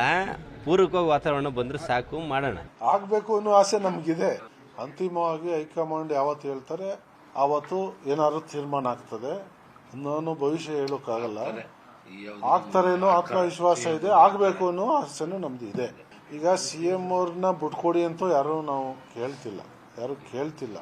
ಬಟ್ ಏನಂದ್ರೆ ಅವರ ಒಂದು ಶ್ರಮಕ್ಕೆ ಅವ್ರಿಗೊಂದು ಅವಕಾಶ ಬೇಕು ಅನ್ನುವಂಥದ್ದು ಎಲ್ಲರದ್ದು ಬೇಡಿಕೆ. ಚರ್ಚೆ ಏನಾದ್ರು ಇದ್ದಾಗ ಡೆಲ್ಲಿಲಿ. ಇನ್ನು KN ರಾಜಣ್ಣ ಅವರು, KN ರಾಜಣ್ಣ ಸೆಪ್ಟೆಂಬರ್ನಲ್ಲಿ ಕ್ರಾಂತಿ ಅಂತೇನು ಹೇಳಿರದೇ ಹೋಗಿದ್ರೆ ಈ ನಾಯಕತ್ವ ಬದಲಾವಣೆ ಚರ್ಚೆ ಈ ಪರಿ ಪೀಕಿಗೆ ಹೋಗ್ತಿತ್ತೋ ಇಲ್ವಪ್ಪ. ಇದು ಸೆಪ್ಟೆಂಬರ್ ಕ್ರಾಂತಿ ಅಂದ್ಬಿಟ್ರು ತಲೆಗೊಬ್ಬೊಬ್ಬರಂತೆ ಮಾತಾಡೋದು. ಈಗ ಗೊಂದಲಗಳಿಗೆ ಹೈಕಮಾಂಡ್ ಪರಿಹಾರ ಸೂಚಿಸಬೇಕು ಅಂತಿದ್ದಾರೆ. ಹೈಕಮಾಂಡ್ ಪರಿಹಾರ ಸೂಚಿಸಬೇಕು ಗೊಂದಲಗಳಿಗೆ ಅಂತ KN ರಾಜಣ್ಣ ಅವರು. ಇಲ್ಲದೆ ಹೋದರೆ ಆಡಳಿತದ ಮೇಲೆ ಪರಿಣಾಮ ಆಗುತ್ತೆ. ಪರ ವಿರೋಧ ಅಭಿಪ್ರಾಯಗಳು ಬರ್ತಾ ಇದ್ದಾವೆ, ಇದಕ್ಕೆ ಬ್ರೇಕ್ ಹಾಕುವ ಕೆಲಸ ಹೈಕಮಾಂಡ್ ಮಾಡಬೇಕು ಅಂದರು. ಕೇಳಿಸ್ಕೊಳ್ಳಿ. ಸಿಗಲಿ ಅಂತ ನಾನು ಸಿಗಬೇಕು. ಹೈಕಮಾಂಡ್ನವ್ರು ಏನಾರ ಒಂದು ಅವರು ಅಂತಿಮವಾದಂಥ ಒಂದು ಗೊಂದಲ ನಿವಾರಣೋಪ ಮಾಡಬೇಕು. ಇಲ್ಲಾಂದರೆ ಅಡ್ಮಿನಿಸ್ಟ್ರೇಷನ್ ಸಫರ್ ಆಗ್ತದೆ. ಮತ್ತು ನಮ್ಮಲ್ಲೂ ಕೂಡ ಗೊಂದಲಗಳಿರ್ತದೆ. ಏನಪ್ಪ ನಾಳೆ ಅವ್ರು ಮುಖ್ಯಮಂತ್ರಿ ಆದರೆ ನಮ್ಮದೇನು, ಇವ್ರು ಮುಖ್ಯಮಂತ್ರಿ ಇದ್ರೆ ಏನು, ಹೀಗೆ ಹೋಗೋರು ಬರೋರು ಎಲ್ಲಗಳು ಚರ್ಚೆಗಳಾಗ್ತವೆ. ಎಲ್ಲ ಗೊಂದಲ ನಿವಾರಣೆ ಮಾಡಬೇಕು ಅಂತೇಳಿ ನಾನು ಕೂಡ ಹೈಕಮಾಂಡ್ಗೆ ಹಿಂದೆನೂ ಕೂಡ ಮಾಧ್ಯಮದ ಮೂಲಕ ಒತ್ತಾಯನೂ ಕೂಡ ಮಾಡಿದ್ದೇನೆ. ನಂತರದಲ್ಲಿ ಒಂದು ಸಿಹಿ ಸುದ್ದಿ ಸಿಗಬಹುದು ಅನ್ನೋಂಥ ಮಾತುಗಳನ್ನ ಯಾವುದು DK ಶಿವಕುಮಾರ್ ಅವರ ಬೆಂಬಲಿತ ಶಾಸಕರು ಇರ್ಲಿ ಆಯ್ತು, ಬರಲಿ ಸುದ್ದಿ, ಯಾರು ಬೇಡ ಅಂತ ಹೇಳಿದ್ದಾರೆ. ಗೊಂದಲ ಪರಿಹಾರ ಈಗ ಶಿವಕುಮಾರ್ ಹೇಳ್ತಾರೆ, ಮಾತು ಕೊಟ್ಟಿದ್ರು ಅಂತಾರೆ. ಅವರು ಏನು ಆ ಥರ ಚರ್ಚೆ ಆಗಿಲ್ಲ ಅಂತ ಮುಖ್ಯಮಂತ್ರಿಗಳು ಹೇಳ್ತಾರೆ. ಬಟ್ ಯಾರು ಏನೇ ಮುಖ್ಯಮಂತ್ರಿಗಳು ಏನು ಹೇಳ್ತಾರೆ, ಆ ಥರದ್ದು ಯಾವುದೂ ಚರ್ಚೆಗಳು ಇಲ್ಲ ಅಂತ ಹೇಳಿದ್ರು ಕೂಡ ಕಡೆಗೆ ಏನು ಹೇಳ್ತಾರೆ, ಹೈಕಮಾಂಡ್ ಏನು ತೀರ್ಮಾನ ಮಾಡ್ತಾರೋ ಆ ತೀರ್ಮಾನಕ್ಕೆ ಬದ್ಧ ಅಂತಾರೆ. ಸಿಹಿ ಸುದ್ದಿ ಕೊಡ್ತಾರೋ ಕಹಿ ಸುದ್ದಿ ಕೊಡ್ತಾರೋ ಅದು ಹೈಕಮಾಂಡ್ ಅವ್ರ ಜೊತೆಲಿದೆ, ಅವ್ರು ಕೊಡ್ತಾರೆ. ಮುಖ್ಯಮಂತ್ರಿಗಳು ಉಪಮುಖ್ಯಮಂತ್ರಿಗಳು ಮೈಸೂರಿಗೆ ಹೋಗಿ ಏನೇನು ಮಾಡಿದ್ರು ಅಂತ ಹೇಳಿದೆ ನಾನು ನಿಮಗೆ. ಬಟ್ ಮೈಸೂರಿಗೆ ಹೋಗುವುದಕ್ಕಿಂತ ಮುಂಚೆ ಪ್ಯಾಲೇಸ್ ಗ್ರೌಂಡ್ನಲ್ಲಿ ಒಂದು ಪ್ರತಿಭಟನೆಯಲ್ಲಿ ಭಾಗಿಯಾದರು. ಯಾವ ಪ್ರತಿಭಟನೆ? ಈ ಮನ್ರೇಗಾ ಹೆಸರನ್ನು ವಿಕಸಿತ ಭಾರತ ರಾಮ್ಜಿ ಅಂತ ಕೇಂದ್ರ ಸರ್ಕಾರ ಚೇಂಜ್ ಮಾಡ್ತಲ್ಲ, ಅದರ ವಿರುದ್ಧ ಕಾಂಗ್ರೆಸ್ ನಡೆಸ್ತಾ ಇರುವ ದೇಶಾದ್ಯಂತ ಹೋರಾಟದ ಭಾಗವಾಗಿ ಬೆಂಗಳೂರಿನಲ್ಲೂ ಒಂದು ಹೋರಾಟ ನಡೀತು ಇವತ್ತು. ಅದರಲ್ಲಿ ಅವರು ಭಾಗಿಯಾದರು. ಮುಖ್ಯಮಂತ್ರಿಗಳ ಆಕ್ರೋಶಭರಿತರಾಗಿ ಮಾತಾಡಿದ್ರು. ಮನ್ರೇಗಾ ತೆಗೆದು ರಾಮ್ಜಿ ತಂದಿದ್ದಾರೆ, ಅದು ರಾಮ ಅಲ್ಲ, ದಶರಥ ರಾಮ ಅಲ್ಲ, ಸೀತಾರಾಮ ಅಲ್ಲ, ಕೌಸಲ್ಯ ರಾಮ ಅಲ್ಲ, ನಾಥೂರಾಮ್ ಗೋಡ್ಸೆ ಹೆಸರಿನಲ್ಲಿರುವ ರಾಮ ಇದು ಅಂತ ಇವರು ತಂದಿರೋದು. ನಾಥೂರಾಮ್ ಗೋಡ್ಸೆ ಹೆಸರಿನಲ್ಲಿರುವ ರಾಮ ಅಂತ. CT ರವಿ ಅವರು ಅದಕ್ಕೇನೋ ಒಂದು ಕೌಂಟ್ರ್ ಕೊಟ್ಟಿದ್ದಾರೆ. DK ಶಿವಕುಮಾರ್ ಅವರು ಮಾತಾಡಿದ್ರು. BJP ನಾಯಕರು ಗಾಂಧೀಜಿ ಕೊಂದಿದ್ರು, ಈಗ ಮಹಾತ್ಮ ಗಾಂಧಿ ಹೆಸರನ್ನು ಕೊಂದರು ಅಂತ. ಕೇಳಿಸ್ಕೊಳ್ಳಿ. ನರೇಂದ್ರ ಮೋದಿ ಅವರ ಸರ್ಕಾರ ಮನ್ರೇಗಾವನ್ನ ರದ್ದು ಮಾಡಿ ರಾಮ್ಜಿ ಅಂತಕ್ಕಂಥ ಹೊಸ ಕಾಯ್ದೆಯನ್ನ ಮಾಡಿದ್ದಾರೆ. ರಾಮ್ ಅಲ್ಲ, ದಶರಥ ರಾಮನೂ ಅಲ್ಲ, ಸೀತಾರಾಮನೂ ಅಲ್ಲ, ಕೌಶಲ್ಯ ರಾಮ್ನೂ ಅಲ್ಲ, ಯಾವ ರಾಮ್ನೂ ಅಲ್ಲ, ಅದು ನಾಥೂರಾಮ್ ಗೋಡ್ಸೆ. ಈಗಾಗಲೇ ಹೇಳಿದ್ದಾರೆ, ನಾಥೂರಾಮ್ ಗೋಡ್ಸೆ ಅದನ್ನ ಮಾಡಿರ್ತಕ್ಕಂಥದ್ದು. ಇವರು ಮಹಾತ್ಮ ಗಾಂಧಿಯನ್ನ ಕೊಂದಾಕ್ತವ್ರು ಯಾರು? ನಾಥೂರಾಮ್ ಗೋಡ್ಸೆ. ಈ ನರೇಂದ್ರ ಮೋದಿ ಅವರ ಸರ್ಕಾರ ಮತ್ತೊಮ್ಮೆ ಮಹಾತ್ಮ ಗಾಂಧಿಯನ್ನ ಕೊಂದಾಕಿದ್ದಾರೆ. ಕೇಂದ್ರ ಸರ್ಕಾರ ನಿಗದಿ ಮಾಡ್ತದೆ, ನೋಟಿಫಿಕೇಶನ್ ಮೂಲಕ ಇಂಥ ಊರಿನಲ್ಲಿ ಕೆಲಸ ಕೊಡ್ತೀವಿ ಅಂತ ಹೇಳ್ತದೆ. ಅಲ್ಲಿ ಕೆಲಸ ಮಾಡಬೇಕು. 10% ಮಾತ್ರ ನಾವು ಕೊಡ್ತಿದ್ದವು. ಈಗ 40% ಕೊಡಬೇಕು ರಾಜ್ಯ. ಸುಮಾರು 2,500 ಕೋಟಿ ರೂಪಾಯಿಯನ್ನ ವರ್ಷಕ್ಕೆ ರಾಜ್ಯ ಸರ್ಕಾರ ಕೊಡಬೇಕಾಗ್ತದೆ ಅಂತಕ್ಕಂಥದ್ದನ್ನ ಇವತ್ತು ಮರೀಲಿಕ್ಕೆ ಸಾಧ್ಯ ಇಲ್ಲ. ಅದಕ್ಕೋಸ್ಕರವಾಗಿ ನಾವು ನರೇಗಾ ಬಚಾವ್ ಒಂದು ಆಂದೋಲನವನ್ನ ಮಾಡಬೇಕಾಗಿದೆ. ಎಲ್ಲಿವರೆಗೆ ನಾವು ನಮ್ಮ ಹೋರಾಟ ಮುಂದುವರಿಬೇಕು ಅಂತಂದ್ರೆ ಮನ್ರೇಗಾ ಕಾಯ್ದೆ ಪುನಃಸ್ಥಾಪನೆ ಆಗಬೇಕು. ಸಿದ್ದರಾಮನೂ ಇಲ್ಲ, ರಾಮ ಇದ್ದಾನೆ. ಅವರವರ ಭಾವಕ್ಕೆ, ಅವರವರ ಭಕ್ತಿಗೆ ಅವರವರ ತೆರನಾಗಿ ಇರುತ್ತಿರೋನು ಶಿವಯೋಗಿ ಅನ್ನೋ ರೀತಿಯಲ್ಲಿ ಸಿದ್ದರಾಮಯ್ಯನವರು ಯಾವ ದೃಷ್ಟಿಯಲ್ಲಿ ನೋಡ್ತಿದ್ದಾರೋ ಗೊತ್ತಿಲ್ಲ. ಅವ್ರು ಗೋಡ್ಸೆ ರಾಮನ್ ಕಾಣ್ತಾ ಇದ್ರೆ ಇವರು ಯಾವ ರಾಮನ್ ಕಾಣ್ತಾ ಇದ್ದಾರೋ ನಮಗೇನು ಗೊತ್ತು. ಪ್ರಭು ಶ್ರೀರಾಮಚಂದ್ರನ ಬಗ್ಗೆ ಮರ್ಯಾದಾ ಪುರುಷೋತ್ತಮ ಆದರ್ಶ ಪುರುಷ ರಾಮ ಕಾಣ್ತಾ ಇದ್ದಾನೋ ಅಥವಾ ಇವ್ರ ತರನೇ ಆ ರಾಮ ಕಾಣ್ತಿದ್ದೋ ನನಗೇನು ಗೊತ್ತು. ಬಿಜೆಪಿಯವರು ಗಾಂಧೀಜಿಯವರ ಹೆಸರಿಟ್ಟು ಗಾಂಧೀಜಿಯವರನ್ನ ಕೊಂದ್ರು. ಈಗ ಅವರ ಹೆಸರನ್ನ ಕೊಂದಿದ್ದಾರೆ. ಅವ್ರ ಹೆಸರನ್ನ ಕೊಂದಿದ್ದಾರೆ. ನೋಟಲ್ಲಿ ಗಾಂಧಿ ಇದ್ದಾರೆ, ಈ ಗಾಂಧಿನೂ ತೆಗೆದಾಕ್ಬಿಡಿ ಅಂತೇಳಿ ಹೇಳ್ದೆ ನಾನು. ಅದು ಬಹಳ ದೊಡ್ಡ ಟ್ರೋಲ್ ನಡೀತು. ಆ ಕಾಲನೂ ಬರ್ಬೋದು ಅಂತ ಅವ್ನು ಯಾರೋ ಒಬ್ಬ ಮಾತಾಡಿದ್ದ. ಅದನ್ನ ನಾನು ಹೆಸರು ಮಾತಾಡಕ್ ಹೋಗುದಿಲ್ಲ. ಈಗ ಗಾಂಧೀಜಿ ಪ್ರತಿಮೆ ಮುಂದೆ ಅವರು ಧರಣಿ ಮಾಡ್ತಾರೆ. ಆ ಹಕ್ಕನ್ನು ಅವ್ರು ಕಳ್ಕೊಬಿಟ್ಟಿದ್ದಾರೆ. ಎಲ್ಲ ತಾಲೂಕಲ್ಲೂ ಕೂಡ ನೀವು ಮಾಡಬೇಕು. ಎಲ್ಲ ವಿಧಾನ ಪರಿಷತ್ತಿನ ಸದಸ್ಯಗಳನ್ನ ಎಲ್ಲೆಲ್ಲಿ MLAಗಳಿಲ್ಲ ಅಲ್ಲಿ ಇದಕ್ಕೆ ನಾವು ಅಬ್ಸರ್ವ್ಸ್ ಹಾಕಿದೀವಿ. ಕಂಪಲ್ಸರಿ ಆಗಿ AICC ಇಂದ ಏನು ನಮಗೆ ಕಾರ್ಯಕ್ರಮ ಕೊಟ್ಟಿದ್ದಾರೆ ಆ ಕಾರ್ಯಕ್ರಮ ಮಾಡಲೇಬೇಕು. ಯಾವ ದಾಕ್ಷಿಣ್ಯನೂ ಇಲ್ಲ. ಯಾರು ಅಬ್ಸರ್ವರ್ ಹೋಗುದಿಲ್ಲ, ಯಾರು ಆಫೀಸ್ ಬೇರರ್ ಹೋಗುದಿಲ್ಲ, ಅವ್ರನ್ನೆಲ್ಲ ಕಿತ್ತಾಕಕ್ಕೆ ಈಗಾಗಲೇ AICC ಸೆಕ್ರೆಟರಿ ರಿಪೋರ್ಟ್ ಕೊಡಿ ಅಂತ ಅವ್ರಿಗೆ ಇನ್ಸ್ಟ್ರಕ್ಷನ್ ಕೊಟ್ಟಿದ್ದಾರೆ. ಈ ಕಾರ್ಯಕ್ರಮದಲ್ಲಿ AICC ಕಾರ್ಯಕ್ರಮದಲ್ಲಿ ಯಾವ ತರದ ರಾಜಿ ಕೂಡ ಇಲ್ಲ. 5-6 ಕಡೆ ನಾನೇ ಬರ್ತೀನಿ. ಶಿಕಾರಿಪುರದಲ್ಲಿ ಫಸ್ಟ್ ನಾನೇ ಬರ್ತೀನಿ. ಪಾಪ ಅವ್ರೇನೋ ನಾನು ಆಹ್ವಾನಪ್ಪ ಅಂತ ನಾನೇ ದೊಡ್ಡ ಪ್ರತಿಭಟನೆ ಮಾಡ್ತೀನಿ ಅಂತ ಹೇಳ್ತಾ ಇದ್ದಾರೆ. ನಾನೇ ಬಂದು ಆ ಪಾದಯಾತ್ರದಲ್ಲಿ ನಾನೇ ಉದ್ಘಾಟನೆ ಮಾಡಿ ನಾನೇ 5-6 ಕಿಲೋಮೀಟರ್ ನಡಿ ಅಂತ ಹೇಳ್ತೀನಿ. ಸ್ಟೇಟ್ ಪಾಲಿಟಿಕ್ಸ್ ಇನ್ನೊಂದು ಸಣ್ಣ ಅಪ್ಡೇಟ್ ಏನು ಅಂದರೆ 17ನೇ ತಾರೀಕು BJP ನಾಯಕರುಗಳೆಲ್ಲ ಬಳ್ಳಾರಿಗೆ ಹೋಗಿ ಅಲ್ಲೊಂದು ಪ್ರತಿಭಟನಾ ಸಮಾವೇಶ ಮಾಡ್ತಾರಂತೆ. ಜನವರಿ 1ನೇ ತಾರೀಕು ನಡೆದ ಘಟನೆ ಅಷ್ಟು ವಿವರಗಳನ್ನು ಈಗಾಗಲೇ ಹೇಳಿದ್ದೀವಿ ನಿಮಗೆ. ಒಬ್ಬ ಅಮಾಯಕ ಕಾಂಗ್ರೆಸ್ ಕಾರ್ಯಕರ್ತನ ಪ್ರಾಣ ಕಾಂಗ್ರೆಸ್ ನಾಯಕನ ಗನ್ಮ್ಯಾನ್ ಗುಂಡು ತಿಂದು ಹೋಗಿದೆ. ಅಲ್ಲಿ ಈ ಅಷ್ಟೂ ಗಲಭೆ ನಡೆದಿದ್ದು ಜನಾರ್ದನ್ ರೆಡ್ಡಿ ಅವರ ಕೊಲೆ ಪ್ರಯತ್ನದ ಭಾಗವಾಗಿ ಅಂತ BJP ಹೇಳ್ತಾ ಇದೆ. ಲಾ ಆ್ಯಂಡ್ ಆರ್ಡರ್ ಹದಗೆಟ್ಟಿದೆ, ವ್ಯವಸ್ಥೆ ಹದಗೆಟ್ಟಿದೆ ಅಂತ ಅದರ ವಿರುದ್ಧ ಪ್ರತಿಭಟನೆ ಮಾಡ್ತಾರಂತೆ. 17ನೇ ತಾರೀಕು BJP ನಾಯಕರೆಲ್ಲ ಹೋಗಿ ಪಾದಯಾತ್ರೆ ಮಾಡ್ತಾರೆ ಅಂತ ಸುದ್ದಿ ಇತ್ತು. ಆ್ಯಕ್ಚುಲಿ ಆ ಪ್ರಶ್ನೆಗೆ ರಾಜ್ಯಾಧ್ಯಕ್ಷ ವಿಜಯೇಂದ್ರ ಅವರು ಹೇಳಿದ್ರು, ಜನಾರ್ದನ್ ರೆಡ್ಡಿ ಅವರು ಶ್ರೀರಾಮುಲು ಅವರು ಹೇಳ್ತಾ ಇದ್ದಾರೆ ವರಿಷ್ಠರ ಜೊತೆ ಚರ್ಚೆ ಮಾಡಿ ಫೈನಲ್ ಮಾಡ್ತೀವಿ ಅಂದರು. ಪ್ರತಿಭಟನೆ ನಡೆಸೋದಂತೂ ಕನ್ಫರ್ಮ್. ಕೇಳಿಸ್ಕೊಳ್ಳಿ ಒಮ್ಮೆ. ಜನವರಿ 17ನೇ ತಾರೀಕು ಬಳ್ಳಾರಿನಲ್ಲಿ ಒಂದು ಬೃಹತ್ ಹೋರಾಟವನ್ನ, ಪ್ರತಿಭಟನೆಯನ್ನ ನಾವು ಕರೆಯನ್ನ ನೀಡ್ತಾ ಇದ್ದೇವೆ. ಅಲ್ಲಿ ನಮ್ಮ ಕಾರ್ಯಕರ್ತರು ಎಲ್ಲರೂ ಕೂಡ ಪ್ರತಿಭಟನಾ ಸಭೆಯಲ್ಲಿ ಭಾಗವಹಿಸ್ತಾರೆ. ತದನಂತರದಲ್ಲಿ ಬೇರೆ ಬೇರೆ ವಿಚಾರಗಳನ್ನ ಇಟ್ಕೊಂಡು ಬಾಗಲಕೋಟೆನಲ್ಲಿ ಒಂದು ಬೃಹತ್ ಹೋರಾಟವನ್ನ ಮುಂದಿನ ದಿನಗಳಲ್ಲಿ ಆ ದಿನಾಂಕವನ್ನು ಕೂಡ ನಾವು ನಿಗದಿ ಮಾಡ್ತೇವೆ. ಶ್ರೀರಾಮುಲು ಅವರಾಗ್ಲಿ, ಜನಾರ್ದನ್ ರೆಡ್ಡಿ ಅವರಾಗ್ಲಿ, ನಮ್ಮ ಸ್ಥಳೀಯ ನಾಯಕರ ಅಪೇಕ್ಷೆ ಪಾದಯಾತ್ರೆ ಮಾಡಬೇಕು ಅಂತೇಳಿ ಅವರ ಅಪೇಕ್ಷೆಯನ್ನು ವ್ಯಕ್ತಪಡಿಸಿದ್ದಾರೆ. ನಮ್ಮ ವರಿಷ್ಠರ ಗಮನಕ್ಕೂ ಕೂಡ ನಾನು ಈಗಾಗಲೇ ತಂದಿದ್ದೇನೆ. ಮುಂದಿನ ದಿನಗಳಲ್ಲಿ ತೀರ್ಮಾನ ತೆಗೆದುಕೊಳ್ತಾರೆ. ಅದು ಮಾಡಬೇಕು ಅನ್ನೋ ಅಪೇಕ್ಷೆ ನಮ್ಮೆಲ್ಲರದ್ದು ಕೂಡ ಇದೆ. ಆ ನಿಟ್ಟಿನಲ್ಲಿ ಮುಂದಿನ ದಿನಗಳಲ್ಲಿ ನಾವು ತೀರ್ಮಾನ ಮಾಡ್ತೇವೆ. ಅಲ್ಲ, ರಾಜ್ಯ ನಾಯಕರ ಪ್ರಶ್ನೆ ಇಲ್ಲ, ಹಂತ ಹಂತವಾಗಿ ಮಾಡ್ಬೇಕನ್ನುವಂಥದ್ದು. ಇವತ್ತು ಬಹಳ ದೊಡ್ಡ ಪ್ರಮಾಣದಲ್ಲಿ ಸಮಾವೇಶ ಮಾಡ್ತೇವೆ. ಫಸ್ಟು ಅಲ್ಲಿ ನಡೆದಿರುವಂಥ ಘಟನೆ ಸತ್ಯಾಸತ್ಯ ಬಹಿರಂಗವಾಗಿ ಅದು ಸಾರ್ವಜನಿಕರಿಗೆ ಗೊತ್ತಾಗಲಿ ಅಂತ ಈ ಸಭೆ ಮಾಡ್ತಾ ಇದ್ದೇವೆ. ಬರುವಂಥ ದಿನಗಳಲ್ಲಿ ಹಲವಾರು ಪಾದಯಾತ್ರೆಗಳಾಗ್ತವೆ ಈ ಕಾಂಗ್ರೆಸ್ ವಿರುದ್ಧ.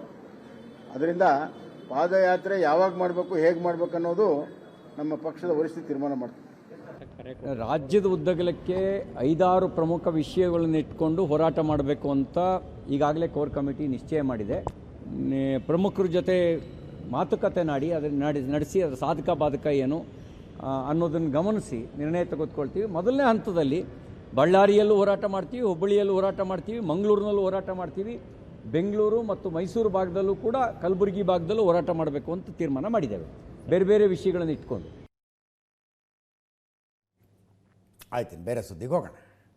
ರಾಹುಲ್ ಗಾಂಧಿಯವರು ಮೈಸೂರಿಗೆ ಬಂದಿಳಿದು ಮೈಸೂರಿನಿಂದ ಹೆಲಿಕಾಪ್ಟರ್ ಹತ್ಕೊಂಡು ತಮಿಳುನಾಡಿಗೆ ಹೋದರು ಅಂತ ಹೇಳಿದ್ನಲ್ಲ. ಅವರು ತಮಿಳುನಾಡಿನ ನೀಲಗಿರಿ ಜಿಲ್ಲೆಯ ಗುಡಲೂರು ಅನ್ನೋ ಊರಿನಲ್ಲಿ ಒಂದು ಶಾಲೆಯ ಸುವರ್ಣ ಮಹೋತ್ಸವ ಕಾರ್ಯಕ್ರಮಕ್ಕೆ ಹೋದರು.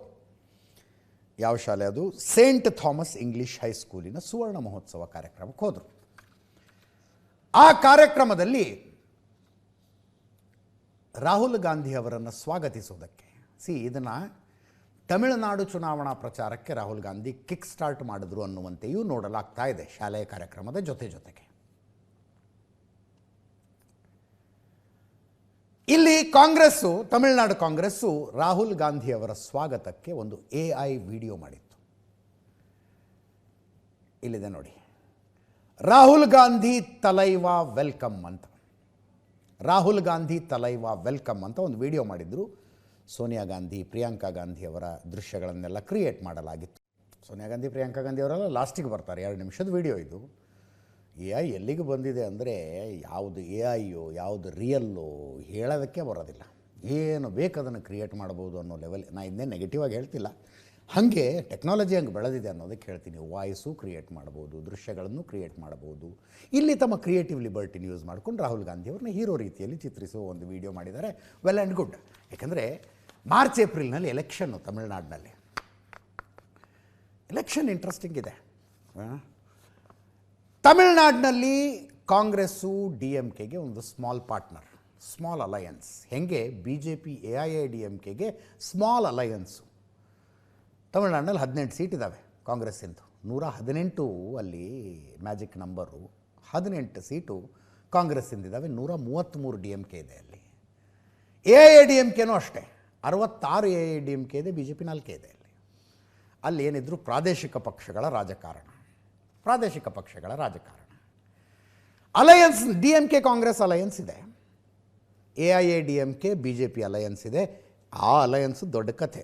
ಅದಕ್ಕೆ ಅಣ್ಣಾಮಲೈ ಅವರು ರಾಜ್ಯಾಧ್ಯಕ್ಷ ಸ್ಥಾನದಿಂದ ಕೆಳಗಿಳಿಬೇಕಾಗಿ ಬಂತು. ಈಗ ಬೇಡ ಅದು.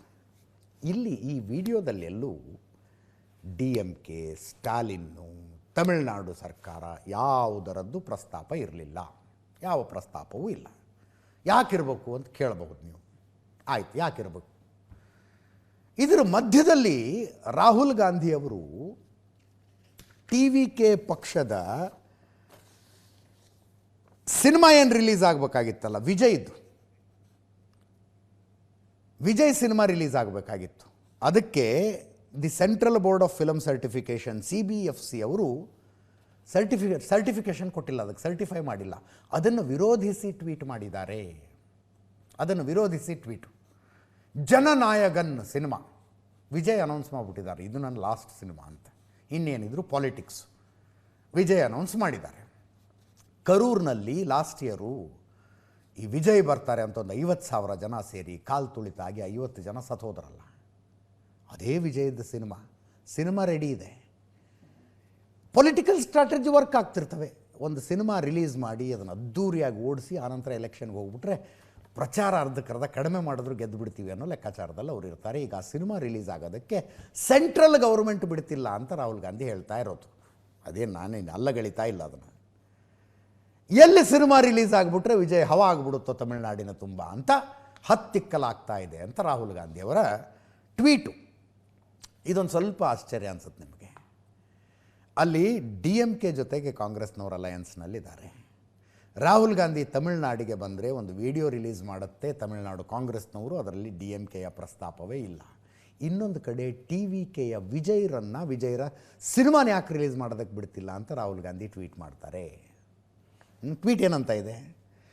ಜನನಾಯಕನ್ ಚಿತ್ರಕ್ಕೆ CBFC ತಡೆ ಕೊಟ್ಟಿದೆ. ಈ ಪ್ರಯತ್ನ ತಮಿಳು ಸಂಸ್ಕೃತಿಯ ಮೇಲಿನ ದಾಳಿ. ಪ್ರಧಾನಿ ಮೋದಿ ತಮಿಳಿನ ಜನರ ಧ್ವನಿ ಹತ್ತಿಕ್ಕುವಲ್ಲಿ ನೀವು ಎಂದಿಗೂ ಯಶಸ್ವಿಯಾಗುವುದಿಲ್ಲ ಅಂತ ಟ್ವೀಟ್ ಇದೆ. ಅಲ್ಲಿ ಚರ್ಚೆ ಆಗ್ತಾ ಇರೋದು DMK ಜೊತೆಗಿನ ಅಲಯನ್ಸ್ನಿಂದ ಕಾಂಗ್ರೆಸ್ ಹೊರಗೆ ಬಂದು TVK ಜೊತೆಗೆ ಅಲಯನ್ಸ್ ಮಾಡಿಕೊಳ್ಳುತ್ತೆ ಅಂತ ಒಂದು ಚರ್ಚೆ ಆಗ್ತಾ ಇದೆ. ಒಂದಕ್ಕೊಂದು ಡಾಟ್ಸ್ ಕನೆಕ್ಟ್ ಆಗ್ತಿರೋದ್ರಿಂದ ಹೇಳಿದೆ ಅಷ್ಟೇ. ಇದು ಕೋರ್ಟಿನ ತನಕ ಹೋಗಿದೆ ವಿಷಯ. ಜನವರಿ 9ನೇ ತಾರೀಕು ರಿಲೀಸ್ ಆಗಬೇಕಾಗಿತ್ತು ಸಿನಿಮಾ ಜನನಾಯಕನ್. ಜನವರಿ 9ಕ್ಕೆ ರಿಲೀಸ್ ಆಗಬೇಕಾಗಿತ್ತು. ಇದರಲ್ಲಿ ಆಕ್ಷೇಪಾರ್ಹ ಡೈಲಾಗ್ಗಳಿದ್ದಾವೆ ಅಂತ CBFC ಅವರು ಪ್ರಮಾಣ ಪತ್ರ ಕೊಟ್ಟಿಲ್ಲ, ಸರ್ಟಿಫಿಕೇಟ್ ಕೊಟ್ಟಿಲ್ಲ. ಮದ್ರಾಸ್ ಹೈಕೋರ್ಟಿಗೆ ಚಿತ್ರತಂಡ ಹೋಗಿದೆ. ಸೆನ್ಸಾರ್ ಮಂಡಳಿಗೆ ಸೂಚನೆ ಕೊಡಲಾಗಿದೆ. ಹೈಕೋರ್ಟ್ಗೆ CBFC ಅವರು ಮೇಲ್ಮನವಿ ಕೊಟ್ಟಿದ್ದಾರೆ, ಇಂತಿಂಥ ಕಾರಣಕ್ಕಾಗಿ ನಾವು ಇದಕ್ಕೆ ಸರ್ಟಿಫಿಕೇಷನ್ ಕೊಟ್ಟಿಲ್ಲ ಅಂತ. ಇನ್ನೊಂದು ಕಡೆ DMK ಚುನಾವಣಾ ಪ್ರಚಾರ ಭರ್ಜರಿಯಾಗಿದೆ. ಸ್ಟಾಲಿನ್ನು ಪೊಂಗಲ್ ಗಿಫ್ಟ್ ಕೊಟ್ಟಿದ್ದಾರೆ ಜನರಿಗೆ. 2,22,91,710 ರೇಷನ್ ಕಾರ್ಡ್ದಾರರಿಗೆ ಅಕೌಂಟಿಗೆ 3,000 ರೂಪಾಯಿ ದುಡ್ಡು. 3,000 ಅಕೌಂಟಿಗೆ 1 kg ಅಕ್ಕಿ, 1 kg ಸಕ್ಕರೆ, 3 ಕಬ್ಬು, 3 ಕಬ್ಬಿನ ಗಳ ಸರ್ಕಾರದ ಕಡೆಯಿಂದ ಇದು ಮಾಡ್ಕೊಳ್ಳಿ ಹಬ್ಬ ಅಂತ. ನೋಡಿ, ಸ್ಟಾಲಿನ್ ಸಾಂಕೇತಿಕವಾಗಿ ಅವುಗಳನ್ನು ಹಂಚುವ ಮೂಲಕ ಇದಕ್ಕೆ ಚಾಲನೆ ಕೊಟ್ಟರು. ಇದರಲ್ಲಿ ಕುಟುಂಬದ ಯಜಮಾನನಿಗೆ ಧೋತಿ, ಕುಟುಂಬದ ಯಜಮಾನಿಗೆ ಸೀರೆನೂ ಇದೆ. ಅಂದರೆ ಹಬ್ಬ ಮಾಡೋದಕ್ಕೆ ಬೇಸಿಕ್ ಏನೇನು ಬೇಕು ಅದೆಲ್ಲ ಕೊಡ್ತಿದ್ದಾರಪ್ಪ. 2,22,00,000 ರೇಷನ್ ಕಾರ್ಡ್ ಹೋಲ್ಡರ್ ಸಿಗಿತು. 2,22,00,000 3,000 ರೂಪಾಯಿ ಅಕೌಂಟಿಗೆ ಹಾಕ್ತಿದ್ದಾರೆ. ವನತಿ ಶ್ರೀನಿವಾಸನ್ ಮಾತಾಡಿದ್ರು, BJP ನಾಯಕಿ. ಸನಾತನ ಧರ್ಮದ ಹಬ್ಬವೊಂದಕ್ಕೆ ಸರ್ಕಾರ ಗಿಫ್ಟ್ ಕೊಡ್ತಾ ಇರೋದು ವೆಲ್ ಆ್ಯಂಡ್ ಗುಡ್, ಬಟ್ ಇದನ್ನು ದ್ರಾವಿಡ ಪೊಂಗಲ್ ಅಂತ ಸಪ್ರೇಟಾಗಿ ಮಾಡ್ತಿದ್ದಾರೆ ಇವರು. ಹಿಂಗ್ಯಾಕೆ ವಿಭಜನೆ ಮಾಡ್ತಿದ್ದೀರಿ ಅಂತ ಕೇಳ್ತಾ ಇದ್ದಾರೆ. ಕೇಳಿಸ್ಕೊಳ್ಳಿ. That what I am appreciating that the DMK government is celebrating Pongal. The Pongal is a part and parcel of a Sanatana Dharma festival. No one can dispute about it. Because even from Sangha literature, all the Hindu traditions are being followed in the Pongal festival. Without praying Sun God, where is a Pongal? He is inviting all the minority community people to celebrate Pongal. Nothing wrong in it. But what I am seeing that they are cleverly dividing the Pongal festival from the Hindu festival calendar, Hindu festival that environment, and they are giving a new meaning of a Dravida Pongal. What is a Dravida Pongal? Separately, the DMK has found anything? Without puja, anyone can do Pongal? And why this drama? One good thing that what I am appreciating. Asaduddin Owaisi AIMIMನ ಸಂಸದರು ಇತ್ತೀಚೆಗೆ ಕೊಲ್ಹಾಪುರದಲ್ಲಿ ಮಾತಾಡ್ತಾ, ಇವತ್ತಲ್ಲ ಸೊಲ್ಲಾಪುರದಲ್ಲಿ ಮಾತಾಡ್ತಾ ಇವತ್ತಲ್ಲ ನಾಳೆ ಭಾರತವನ್ನು ಹಿಜಾಬ್ಧಾರಿ ಮಹಿಳೆಯೊಬ್ಬರು ಆಳ್ತಾರೆ ಅನ್ನೋ ಥರ ಮಾತಾಡಿದರು. ಒಬ್ಬ ಪ್ರಧಾನಮಂತ್ರಿ ಆಗ್ತಾರೆ, ಹಿಜಾಬ್ ಧರಿಸಿರುವ ಮಹಿಳೆಯೊಬ್ಬರು ಪ್ರಧಾನಮಂತ್ರಿ ಆಗ್ತಾರೆ ಅಂತ. ದೊಡ್ಡ ಚರ್ಚೆ ಇದು ದೇಶದಾದ್ಯಂತ. ಅಸಾವುದ್ದೀನ್ ಓವೈಸಿ ಅವರ ಹೇಳಿಕೆಗೆ ಹಿಮಂತ ಬಿಸ್ವಾ ಶರ್ಮಾ ಹೇಳಿದ್ರು ಇದೊಂದು ಹಿಂದೂಗಳ ರಾಷ್ಟ್ರ, ಇಲ್ಲಿ ಹಿಂದೂಗಳೇ ಪ್ರಧಾನಿ ಆಗೋದು ಅಂತ. ಹಿಮಂತ ಬಿಸ್ವಾ ಶರ್ಮಾಗೆ ಏನು ಗೊತ್ತಾಗುತ್ತೆ ಅಂತ ಅಸಾವುದ್ದೀನ್ ಓವೈಸಿ ಅದಕ್ಕೊಂದು ಕೌಂಟ್ರ್ ಕೊಟ್ಟು ಚರ್ಚೆ ಇಂಟ್ರೆಸ್ಟಿಂಗ್ ಆಗಿ ಹೋಗ್ತಾ ಇದೆ. ಇದು ಕೇಳಿಸ್ಕೊಳ್ಳಿ ಒಮ್ಮೆ. पाकिस्तान के संविधान में लिखा हुआ है कि सिर्फ एक ही मजहब का आदमी पाकिस्तान का प्राइम मिनिस्टर या सदर बन सकता है। बाबा साहिब अंबेडकर का जो संविधान है वो ये कह सकता है कि कोई भी भारत का नागरिक वजीर आजम बन सकता है, सदर जमहूरिया बन सकता है, चीफ मिनिस्टर बन सकता है, मेयर बन सकता है। और असदुद्दीन ओवैसी का ख्वाब यह है कि एक दिन आएगा इस देश में इंशाअल्लाह ताला, शायद हम और आप नहीं रहेंगे मगर देखना एक हिजाब पहनने वाली बेटी इस देश की वजीर आजम बनेगी इंशाअल्लाह ताला। हम नहीं रहेंगे, शायद हम जमीन में जाकर हमारी हड्डियां भी घुल जाएंगी, मगर देखना एक दिन वो दिन आएगा। Anybody can become prime minister, but India is a Hindu nation, Hindu civilization, and we will always believe and we are extremely confident that Indian Prime Minister will always be a Hindu person. ऐसा है ना, उनका दिमाग में tubelight है, उनको संविधान पे वो ओत लिए हैं। संविधान में कहाँ लिखा हुआ है? वो पाकिस्तान की ज़हनियत रखता है हिमंत बिस्वा शर्मा, इसीलिए कि पाकिस्तान के संविधान में लिखा हुआ है कि एक ही समुदाय का आदमी ही देश का प्रधानमंत्री उस देश का और प्रेसिडेंट बन सकता है। हमारे देश में बाबा साहब अम्बेडकर का संविधान जो दिया हुआ है, जो हेमंत बिस्वा शर्मा से ज्यादा दिमाग था, ज्यादा पढ़े लिखे थे। अफसोस ये है कि जो लोग संविधान को ना समझते, ना उसकी स्पिरिट को समझते, और ये देश किसी मजहब का समुदाय का नहीं है, ये देश की खूबसूरती है कि जो किसी भगवान अल्लाह को नहीं मानता उसका भी देश है ये।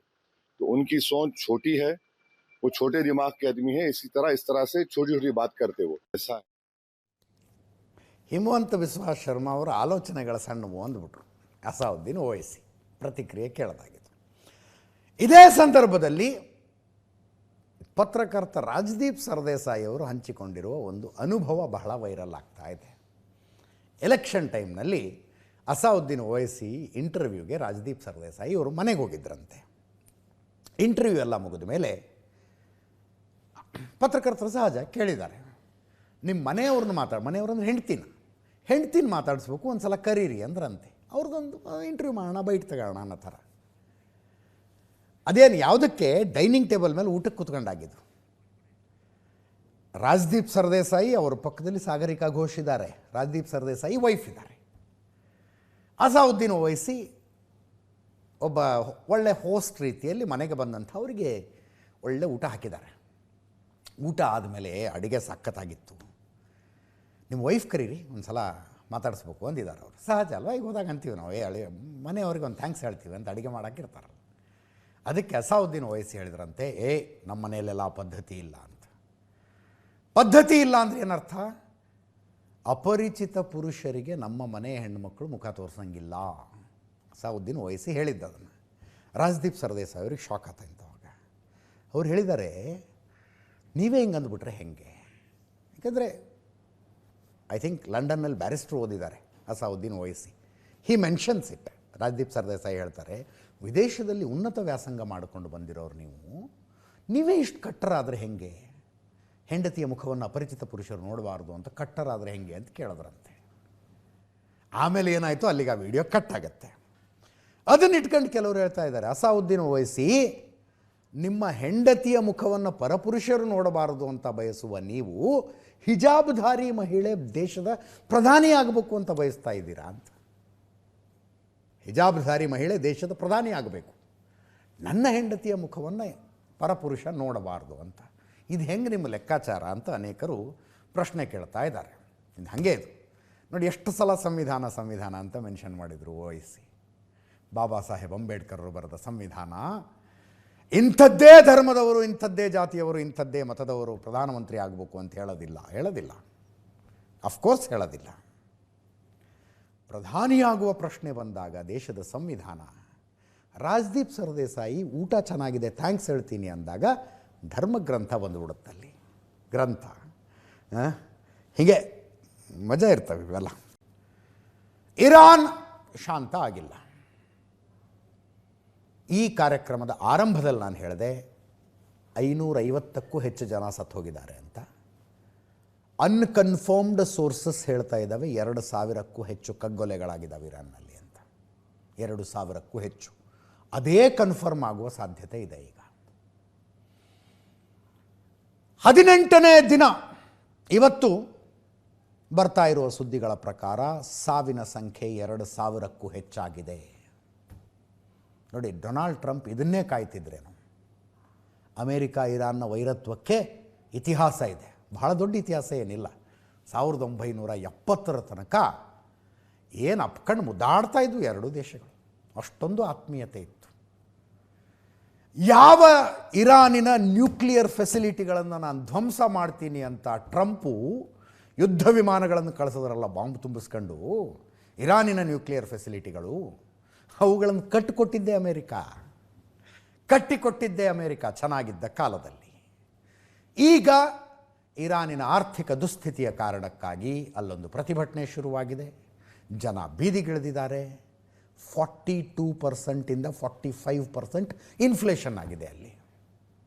ಇನ್ಫ್ಲೇಷನ್, ಹಣದುಬ್ಬರ. ಇವತ್ತು ಬೆಳಗ್ಗೆ ಪೇಪರ್ನಲ್ಲಿ ಓದ್ತಾ ಇದ್ದೆ ನಾನು, ಭಾರತದ ಹಣದುಬ್ಬರದ ಅಪ್ಡೇಟ್ ಬಂದಿದೆ. ಭಾರತದಲ್ಲೂ ಹಣದುಬ್ಬರ ಜಾಸ್ತಿ ಆಗಿದೆಯಂತೆ. ಎಷ್ಟಾಗಿದೆ ಅಂದರೆ 1.83%ಗೆ ಬಂದಿದೆಯಂತೆ ಭಾರತದ ಹಣದುಬ್ಬರ. 1.83%. ಇವತ್ತು ಬೆಳಗ್ಗೆ ಪೇಪರ್ನಲ್ಲಿ ಓದಿದ್ದು ನಾನು. 1.83 ಜಾಸ್ತಿ ಆಗಿದೆ. ಮತ್ತು ಹಿಂದೆ ಎಷ್ಟಿತ್ತು ಅಂದರೆ ಮೈನಸ್ಸಲ್ಲಿತ್ತು ನಮ್ಮದು. -2.7 ಏನೋ ಇತ್ತು ಹಣದುಬ್ಬರ ಭಾರತದಲ್ಲಿ. ಅಂದರೆ ಒಂದು ವಸ್ತುವನ್ನು ನಾವು ಈ ಹಿಂದೆ ಕಳೆದ ತಿಂಗಳು 100 ರೂಪಾಯಿ ತಗೊಂಡಿದ್ರೆ ಈಗ ಅದು 101 ರೂಪಾಯಿ 38 ಪೈಸೆ ಆಗಿದೆ. ಅಷ್ಟು ರೇಟ್ ಜಾಸ್ತಿ ಆಗಿದೆ ಅಂತ.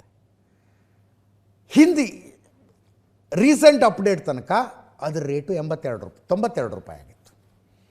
ಇಂಡಿಯಾದಲ್ಲಿ ಹಂಗಿದೆ, ಅಲ್ಲಿ 42ರಿಂದ 45% ಇನ್ಫ್ಲೇಷನ್ ಆಗಿದೆ. ಡಾಲರ್ ಬೆಲೆ ನಮ್ಮಲ್ಲಿ 90 ರೂಪಾಯಿ ಆಯಿತು. ರೂಪಾಯಿಯ ಮೌಲ್ಯ ಕುಸಿತು ಅಂತೀವಿ. ಅಲ್ಲಿ 14 ಲಕ್ಷ ರಿಯಾಲ್ಗಳಾಗಿದ್ದಾವೆ $1. ಅದರ ವಿರುದ್ಧ ಜನ ಬೀದಿಗಿಳಿದ್ರು, ಪ್ರತಿಭಟನೆ ಶುರುವಾಯಿತು. ನಮ್ಮಲ್ಲೆಲ್ಲ ಇರೋಂಗೆ ಅಲ್ಲಿ ಹೋಗಿ ವಾಕ್ ಸ್ವಾತಂತ್ರ್ಯ, ಅಭಿವ್ಯಕ್ತಿ ಸ್ವಾತಂತ್ರ್ಯ, ಪತ್ರಿಕಾ ಸ್ವಾತಂತ್ರ್ಯ ಬಡಿತಾರಲ್ಲಿ. ಹಂಗೆ ಬಡ್ದಿದ್ದಕ್ಕೆ 2000 ಜನ ಸತ್ತೋಗಿದ್ದಾರೆ.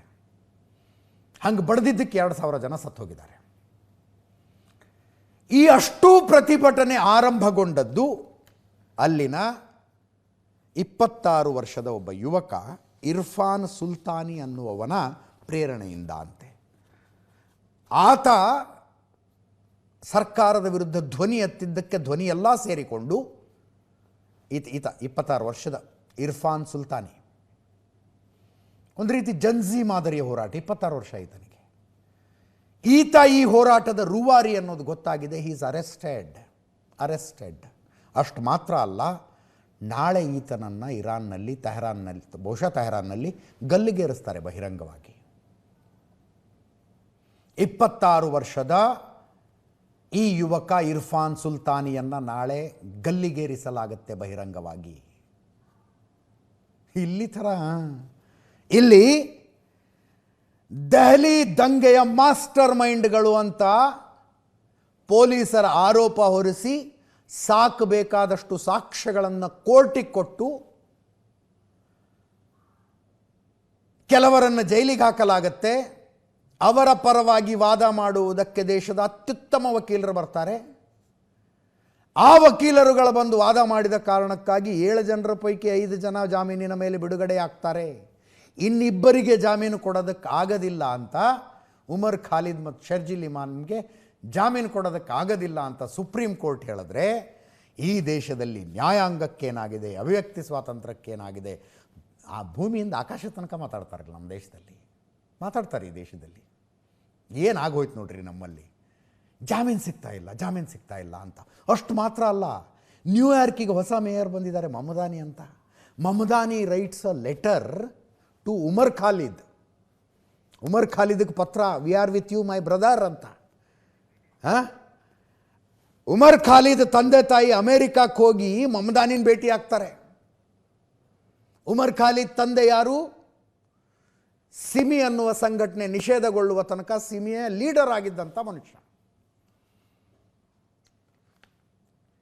ಅಲ್ಲಿ 26 ವರ್ಷದ ಒಬ್ಬ ಹುಡುಗನನ್ನು ನಾಳೆ ಗಲ್ಲಿಗೆ ಏರಿಸ್ತಾರೆ. ಮಮದಾನಿಗೆ ಹೇಳ್ತೀನಿ, ಬರೀರಿ ಅವನಿಗೆ ಪತ್ರ, we are with you brother ಅನ್ನಿ ನೋಡೋಣ. ಅಲ್ಲಿ ಇರ್ಫಾನ್ ಸುಲ್ತಾನಿ ಗಲ್ಲಿಗೇರ್ತಾ ಇರೋದು ಅಯಾತುಲ್ಲಾ ಖೊಮೇನಿಯ ವಿರುದ್ಧ ಧ್ವನಿ ಎತ್ತಿದ್ದಕ್ಕೆ. ಅಯಾತುಲ್ಲಾ ಖೊಮೇನಿಯ ವಿರುದ್ಧ ಧ್ವನಿ ಎತ್ತಿದ್ದಕ್ಕೆ. We are with you brother ಎಲ್ಲ ಇಲ್ಲ ಅಲ್ಲಿ. ಏರ್ ನನ್ನ ಮಗನೇ ಗಲ್ಲಿಗೆ ಅಂತಾರೇನೋ. ಇಲ್ಲಿ ಉಮರ್ ಖಾಲಿದ್ದು, ಶರ್ಜಿಲ್ ಇಮಾಮು ಧ್ವನಿ ಎತ್ತಿದ್ದು ನರೇಂದ್ರ ಮೋದಿ ವಿರುದ್ಧ. ಆದ್ದರಿಂದ we are with you, we are with you. ಇಲ್ಲಿಗೆ ಬಂದು ನಿಂತಿದೆ ಪರಿಸ್ಥಿತಿ. ಇವನ್ನೆಲ್ಲ ತಾರ್ಕಿಕವಾಗಿ ಯೋಚನೆ ಮಾಡೋದಕ್ಕೆ ಹೋದರೆ ಒಬ್ಬೊಬ್ಬರ ಎಡಬಿಡಂಗಿತನಗಳು, ಡಬಲ್ ಸ್ಟ್ಯಾಂಡರ್ಡ್ಗಳು ಬೀದಿಗೆ ಬೀಳ್ತವೆ. ಅಮೇರಿಕಾ ಮಿಲಿಟ್ರಿ ರೆಡಿಯಾಗಿ ಕೂತ್ಕೊಂಡಿದೆ. ಯಾವಾಗ ಟ್ರಂಪ್ ಇನ್ನು ಹೊರಡಿ ಅಂದರೂ ಆವಾಗ ಹೊರಟು ಇರಾನಿನ ಮೇಲೆ ದಾಳಿ ಮಾಡುವುದಕ್ಕೆ. ಅಮೇರಿಕಾ ಇರಾನಿನಲ್ಲಿರುವ ತನ್ನ ನಾಗರಿಕರಿಗೆ ಸೂಚನೆಯನ್ನು ಬಿಡುಗಡೆ ಮಾಡಿದೆ, ಈಗಿಂದೀಗಲೇ ಇರಾನ್ನಿಂದ ಹೊರಟು ಬಿಡಿ ಅಂತ. ಅಟ್ಲೀಸ್ಟ್ ಭಾರತ ಬೇರೆ ದೇಶದಲ್ಲಿರುವ ತನ್ನ ನಾಗರಿಕರು ಇಂಥ ಸಿಚುವೇಷನ್ನಲ್ಲಿ ಸಿಲುಕಿಕೊಂಡ್ರೆ ಅವ್ರನ್ನ ರೆಸ್ಕ್ಯೂ ಮಾಡಿ ಕರ್ಕೊಂಬರೋದಕ್ಕೊಂದು ಪ್ಲ್ಯಾನ್ ಆದರೂ ಮಾಡುತ್ತೆ. ಅಮೇರಿಕಾ, ನೀವುಂಟು, ನಿಮ್ಮ ಪ್ರಾಣ ಉಂಟು, ಹೊರಡ್ರಿ ಅಲ್ಲಿಂದ ಅಂತ ಸ್ಪಷ್ಟವಾಗಿ ಹೇಳ್ತಾರೆ ಅವರು. ಅಮೇರಿಕದ ನಾಗರಿಕರು ಇರಾನ್ನಿಂದ ಹೊರಡಿ, ಯಾವ ಸಹಾಯವನ್ನು ನಿರೀಕ್ಷಿಸಬೇಡಿ. ಪ್ರತಿಭಟನೆಗಳು ಹೆಚ್ಚಾಗ್ತಾ ಇವೆ, ಹಿಂಸಾತ್ಮಕವಾಗಿ ಬದಲಾಗಿವೆ. ಇದರ ಪರಿಣಾಮವಾಗಿ ನೀವು ಬಂಧಿತರಾಗಬಹುದು, ನಿಮ್ಮ ಜೀವಹಾನಿಯಾಗಬಹುದು. ರಸ್ತೆಗಳ ಬಂದಾಗಿದ್ದಾವೆ, ಪಬ್ಲಿಕ್ ಟ್ರಾನ್ಸ್ಪೋರ್ಟ್ ಇಲ್ಲ, ಇಂಟರ್ನೆಟ್ ಇಲ್ಲ, ವಿಮಾನ ಹಾರಾಟ ರದ್ದಾಗಿದೆ. ತಕ್ಷಣ ನೀವು ಇರಾನ್ನಿಂದ ಹೊರಡಿ. ವಿಮಾನಗಳಿಲ್ಲ ಅಂದರೆ ಹೋಗೋದೆ ಎಲ್ಲಿಗೆ? ಹೆಂಗೆ ಹೋಗಬೇಕು? ಪಕ್ಕದಲ್ಲಿರುವ ಅರ್ಮೇನಿಯಾಗಾದರೂ ಹೋಗಿ, ಟರ್ಕಿಗಾದರೂ ಹೋಗಿ, ಬೈ ರೋಡ್ ಹೋಗಿ. ಸರ್ಕಾರದಿಂದ ನಿಮಗೆ ಯಾವುದೇ ಸಹಾಯ ಸಿಗೋದಿಲ್ಲ. ನಿಮ್ಮ ಪ್ಲ್ಯಾನ್ ನೀವು ಮಾಡ್ಕೋಬೇಕು. ಅದರ ಜೊತೆಗೆ ಎಲ್ಲಿಯೂ ನೀವು ಅಮೇರಿಕದ ಪ್ರಜೆಗಳು ಅನ್ನುವುದನ್ನು ತೋರಿಸಿಕೊಳ್ಳಬೇಡಿ ಅಂತ. ಬಿ ಸೇಫ್, ಸುರಕ್ಷಿತವಾಗಿ ಹೊರಡಿ. ಯಾರಿಗೆ ಇರಾನ್ ತೊರೆಯೋದಕ್ಕಾಗೋದಿಲ್ವೋ ಅವರು ನೀವಿರುವ ಜಾಗದಲ್ಲೇ ಸುರಕ್ಷಿತವಾಗಿರಿ. ಅಕ್ಕಪಕ್ಕದಲ್ಲಿ ಏನು ನಡೀತಾ ಇದೆ ಅನ್ನೋದ್ರ ಬಗ್ಗೆ ಒಂದು ಗಮನ ಇಟ್ಕೊಳ್ಳಿ ಅಂತ ಅಮೇರಿಕಾ ತನ್ನ ನಾಗರಿಕರಿಗೆ ಗೈಡ್ಲೈನ್ ಕೊಟ್ಟಿದೆ. ಅದರ ಜೊತೆಗೆ ಮಿಲಿಟ್ರಿ ತಯಾರಿದೆ, ಯಾವ ಕ್ಷಣದಲ್ಲಾದರೂ ಏರ್ ಸ್ಟ್ರೈಕ್ ಶುರು ಮಾಡಬಹುದು. ಟ್ರಂಪ್ ಸಾಹೇಬರು ಯಥಾ ಪ್ರಕಾರ ಇರಾನ್ ಜೊತೆಗೆ ಯಾರ್ಯಾರು ವ್ಯವಹಾರ ಮಾಡ್ತಿರೋ ಟ್ಯಾಕ್ಸ್ ಹಾಕ್ತೀವಿ ಅವ್ರ ಮೇಲೆ ಅಂತಿದ್ದಾರೆ. 25% ಎಕ್ಸ್ಟ್ರಾ ಟ್ಯಾಕ್ಸ್ ಹಾಕ್ತಾರಂತೆ ಇರಾನ್ ಜೊತೆ ವ್ಯವಹಾರ ನಡೆಸ್ತಾ ಇರುವ ದೇಶಗಳ ಮೇಲೆ. ಇದು ಭಾರತಕ್ಕೂ ಅಪ್ಲೈ ಆಗುತ್ತೆ, ಭಾರತನೂ ನಡೆಸುತ್ತೆ. ತಕ್ಷಣದಿಂದ ಜಾರಿಗೆ ಬರುವಂತೆ ಅಮೆರಿಕ ಇರಾನ್ ಜೊತೆಗೆ ವ್ಯವಹಾರ ನಡೆಸುವ ದೇಶಗಳ ಮೇಲೆ 25% ಟ್ಯಾಕ್ಸ್ ಹೇರುತ್ತೆ. ಇದನ್ನು ಎದುರಿಸಬೇಕಾಗತ್ತೆ. ಈ ಆದೇಶ ಅಂತಿಮ ಮತ್ತು ನಿರ್ಣಾಯಕ ಅಂತ ಡೊನಾಲ್ಡ್ ಟ್ರಂಪ್ ಘೋಷಣೆ ಮಾಡಿದ್ದಾರೆ. ಇರಾನು 5 ದೊಡ್ಡ ದೇಶಗಳ ಜೊತೆಗೆ ವ್ಯಾಪಾರ ಮಾಡೋದು: China, Turkey, India, United Arab Emirates, Pakistan ಮತ್ತು ಅರ್ಮೇನಿಯಾ ಜೊತೆಗೆ. ಭಾರತದಿಂದ ಇರಾನ್ಗೆ ಶುಗರ್ ಹೋಗುತ್ತೆ, ಟೀ ಹೋಗುತ್ತೆ, ಅಕ್ಕಿ ಹೋಗುತ್ತೆ, ಔಷಧಿಗಳನ್ನು ಕಳಿಸ್ತೀವಿ ನಾವು, ಕೆಲವು ಎಲೆಕ್ಟ್ರಾನಿಕ್ ಗೂಡ್ಸ್ಗಳನ್ನು ಕಳಿಸ್ತೀವಿ, ಆರ್ಟಿಫಿಷಿಯಲ್ ಜ್ಯುವೆಲ್ರಿ ಕಳಿಸ್ತೀವಿ ಭಾರತದಿಂದ ಇರಾನ್ಗೆ. ಇರಾನ್ನಿಂದ ಭಾರತಕ್ಕೆ ಮೇಜರ್ಲಿ ಡ್ರೈ ಫ್ರೂಟ್ಸ್ ಬರುತ್ತೆ, ಕೆಲವು ಗಾಜಿನ ಸಾಮಾನುಗಳು ಬರುತ್ತೆ. ಈ ವ್ಯಾಪಾರ ಇದೆ. ಎಚ್ಚರಿಕೆ ಕೊಟ್ಟಿದ್ದಾರೆ ಡೊನಾಲ್ಡ್ ಟ್ರಂಪ್ ಸಾಹೇಬರು. 25% ಟ್ಯಾಕ್ಸ್ ಹಾಕ್ತೀವಿ ಅಂತ. ದಾಳಿ ಮಾಡಬೇಕಾಗುತ್ತೆ ಇರಾನ್ ಮೇಲೆ ಅನ್ನುವ ಟ್ರಂಪ್ ಎಚ್ಚರಿಕೆಗೆ, ಅಮೇರಿಕದ ಎಚ್ಚರಿಕೆಗೆ ಖಮೇನಿ ಕೊಟ್ಟಿರುವ ಉತ್ತರ ಹೆಂಗಿದೆ ಅಂದರೆ, ಯಾರು ಬರ್ತಿರೋ ನಾವು ಒಂದು ಕೈ ನೋಡೇ ಬಿಡ್ತೀವಿ ಅನ್ನೋ ಹಂಗಿದ್ದಾರೆ. ಇರಾನ್ ರಾಷ್ಟ್ರ ಬಲಿಷ್ಠ, ಶಕ್ತಿಶಾಲಿ ಮತ್ತು ಜಾಗೃತ. ಶತ್ರುವಿನ ಬಗ್ಗೆ ತಿಳಿದಿದೆ. ವಾಸ್ತವ ಆಧರಿಸಿ ಕಾರ್ಯಾಚರಣೆ ನಡೆಸ್ತೀವಿ. ಶತ್ರುಗಳ ಮುಂದೆ ದೃಢ ನಿಶ್ಚಯ, ನಮ್ಮ ಗುರಿತನ್ನು ಪ್ರತಿಪಾದಿಸ್ತೀವಿ. ಅಮೇರಿಕದ ರಾಜಕಾರಣಿಗಳಿಗಿದೊಂದು ಎಚ್ಚರಿಕೆ: ಅಮೇರಿಕ, ಇಸ್ರೇಲ್ ತಮ್ಮ ಮೋಸದ ಕೆಲಸಗಳನ್ನು ನಿಲ್ಲಿಸಬೇಕು. ದೇಶದ್ರೋಹಿ ಪ್ರತಿಭಟನಾಕಾರರನ್ನು ಬೆಂಬಲಿಸುವುದು ನಿಲ್ಲಿಸಬೇಕು ಅಂತ ಅಯಾತುಲ್ಲಾ ಅಲ್ ಖಮೇನಿ ಎಚ್ಚರಿಕೆಯನ್ನು ಕೊಟ್ಟಿದ್ದಾರೆ. ಈ ಮಧ್ಯೆ ಭಾರತಕ್ಕೆ ಅಮೇರಿಕದ ಹೊಸ ರಾಯಭಾರಿ ಬಂದರು, ಸರ್ಗಿಯೋ ಗೋರ್ ಅಂತ. ಏನು ಭಾರತಕ್ಕೆ ಬಂದ ಮೇಲೆ ಪ್ರೀತಿ ತೋರ್ಪಡಿಸಿಕೊಂಡಿದ್ದು. ಡೊನಾಲ್ಡ್ ಟ್ರಂಪಿಗೆ ಭಾಳ ಕ್ಲೋಸ್ ಇದ್ದ ಮನುಷ್ಯ, ಡೊನಾಲ್ಡ್ ಟ್ರಂಪ್ ಜೊತೆ ಜಗತ್ತೆಲ್ಲ ಸುತ್ತಿರುವ ಮನುಷ್ಯ ಸರ್ಗಿಯೋ ಗೋರ್. ಅವ್ರ ಹೇಳಿಕೆ ತೋರಿಸುವಷ್ಟು ಟೈಮ್ ಇಲ್ಲ. ಹೇಳಿದ್ದೇನು ಅಂದರೆ, ಭಾರತದಂಥ ಒಳ್ಳೆ ಫ್ರೆಂಡೇ ಇಲ್ಲ ನಮಗೆ ಅಂತ. ಅಮೇರಿಕಾಗೆ ಭಾರತದಂಥ ಒಳ್ಳೆ ಫ್ರೆಂಡೇ ಇಲ್ಲ, ಡೊನಾಲ್ಡ್ ಟ್ರಂಪ್ಗೆ ಮೋದಿ ಅಂತ ಒಳ್ಳೆ ಫ್ರೆಂಡೂ ಇಲ್ಲ. ಭಾಳ ಕ್ಲೋಸ್ ಫ್ರೆಂಡ್ಶಿಪ್ಪು. ನಾ ಕಣ್ಣಾರೇ ನೋಡಿದ್ದೀನಿ ಅದನ್ನು.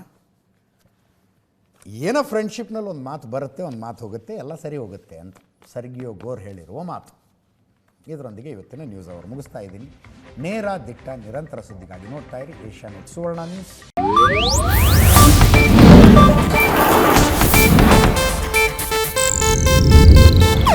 ಇದು ಏಷ್ಯಾನೆಟ್ ನ್ಯೂಸ್ ನೆಟ್ವರ್ಕ್ ಪ್ರಸ್ತುತಿ.